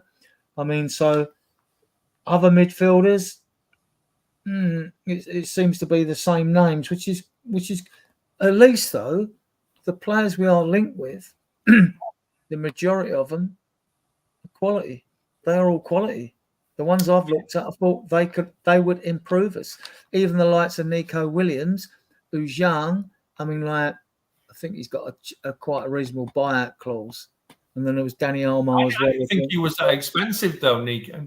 But look, I mean, that is a player that again would if he was a signing for us, I think most fans would be quite excited with him. But I think they would have. Okay. I would have had him. I like the look of Grassi. I did like the look of him. The video I see. I think there's a lot of players out there that would be absolutely fantastic for Tottenham. But until we sign them, then you just look at it and think, you know, we'll look at our winners though. I mean, people link this with winners. You've got Son, you've got Solomon, you've got Werner, you've got Decky, you've got Johnson. That's 5 who can play on the wings, and they can invert or switch. So when they got Nico Williams and all that, Andrew be thinking, and especially likes pace. I don't know how pacey Williams is. He's got good stats. Right? I think he's not bad. He's got some pace. I like that Skov Olsen in Belgium because he's one winger who's got an eye for goal. And when I look at forwards now, even if they're wingers, I don't care how flashy and tricky you are. I want to see that you've got finish. You can finish, right? You've got an eye for goal, and you know how to finish. You're a natural finisher, or close to being one, or can improve on your finishing even. You know, that's what I'm looking for. Yep. Right. Guys, I mean, these shows I've thoroughly enjoyed them all. It's the 7th podcast, and it's been a joy. It's been a joy to have a sensible and mature debate. We can change that, don't worry. Yeah. I don't know what's sensible. So I'll play us out, and I'll meet you in the back room. I'm going to play us out with.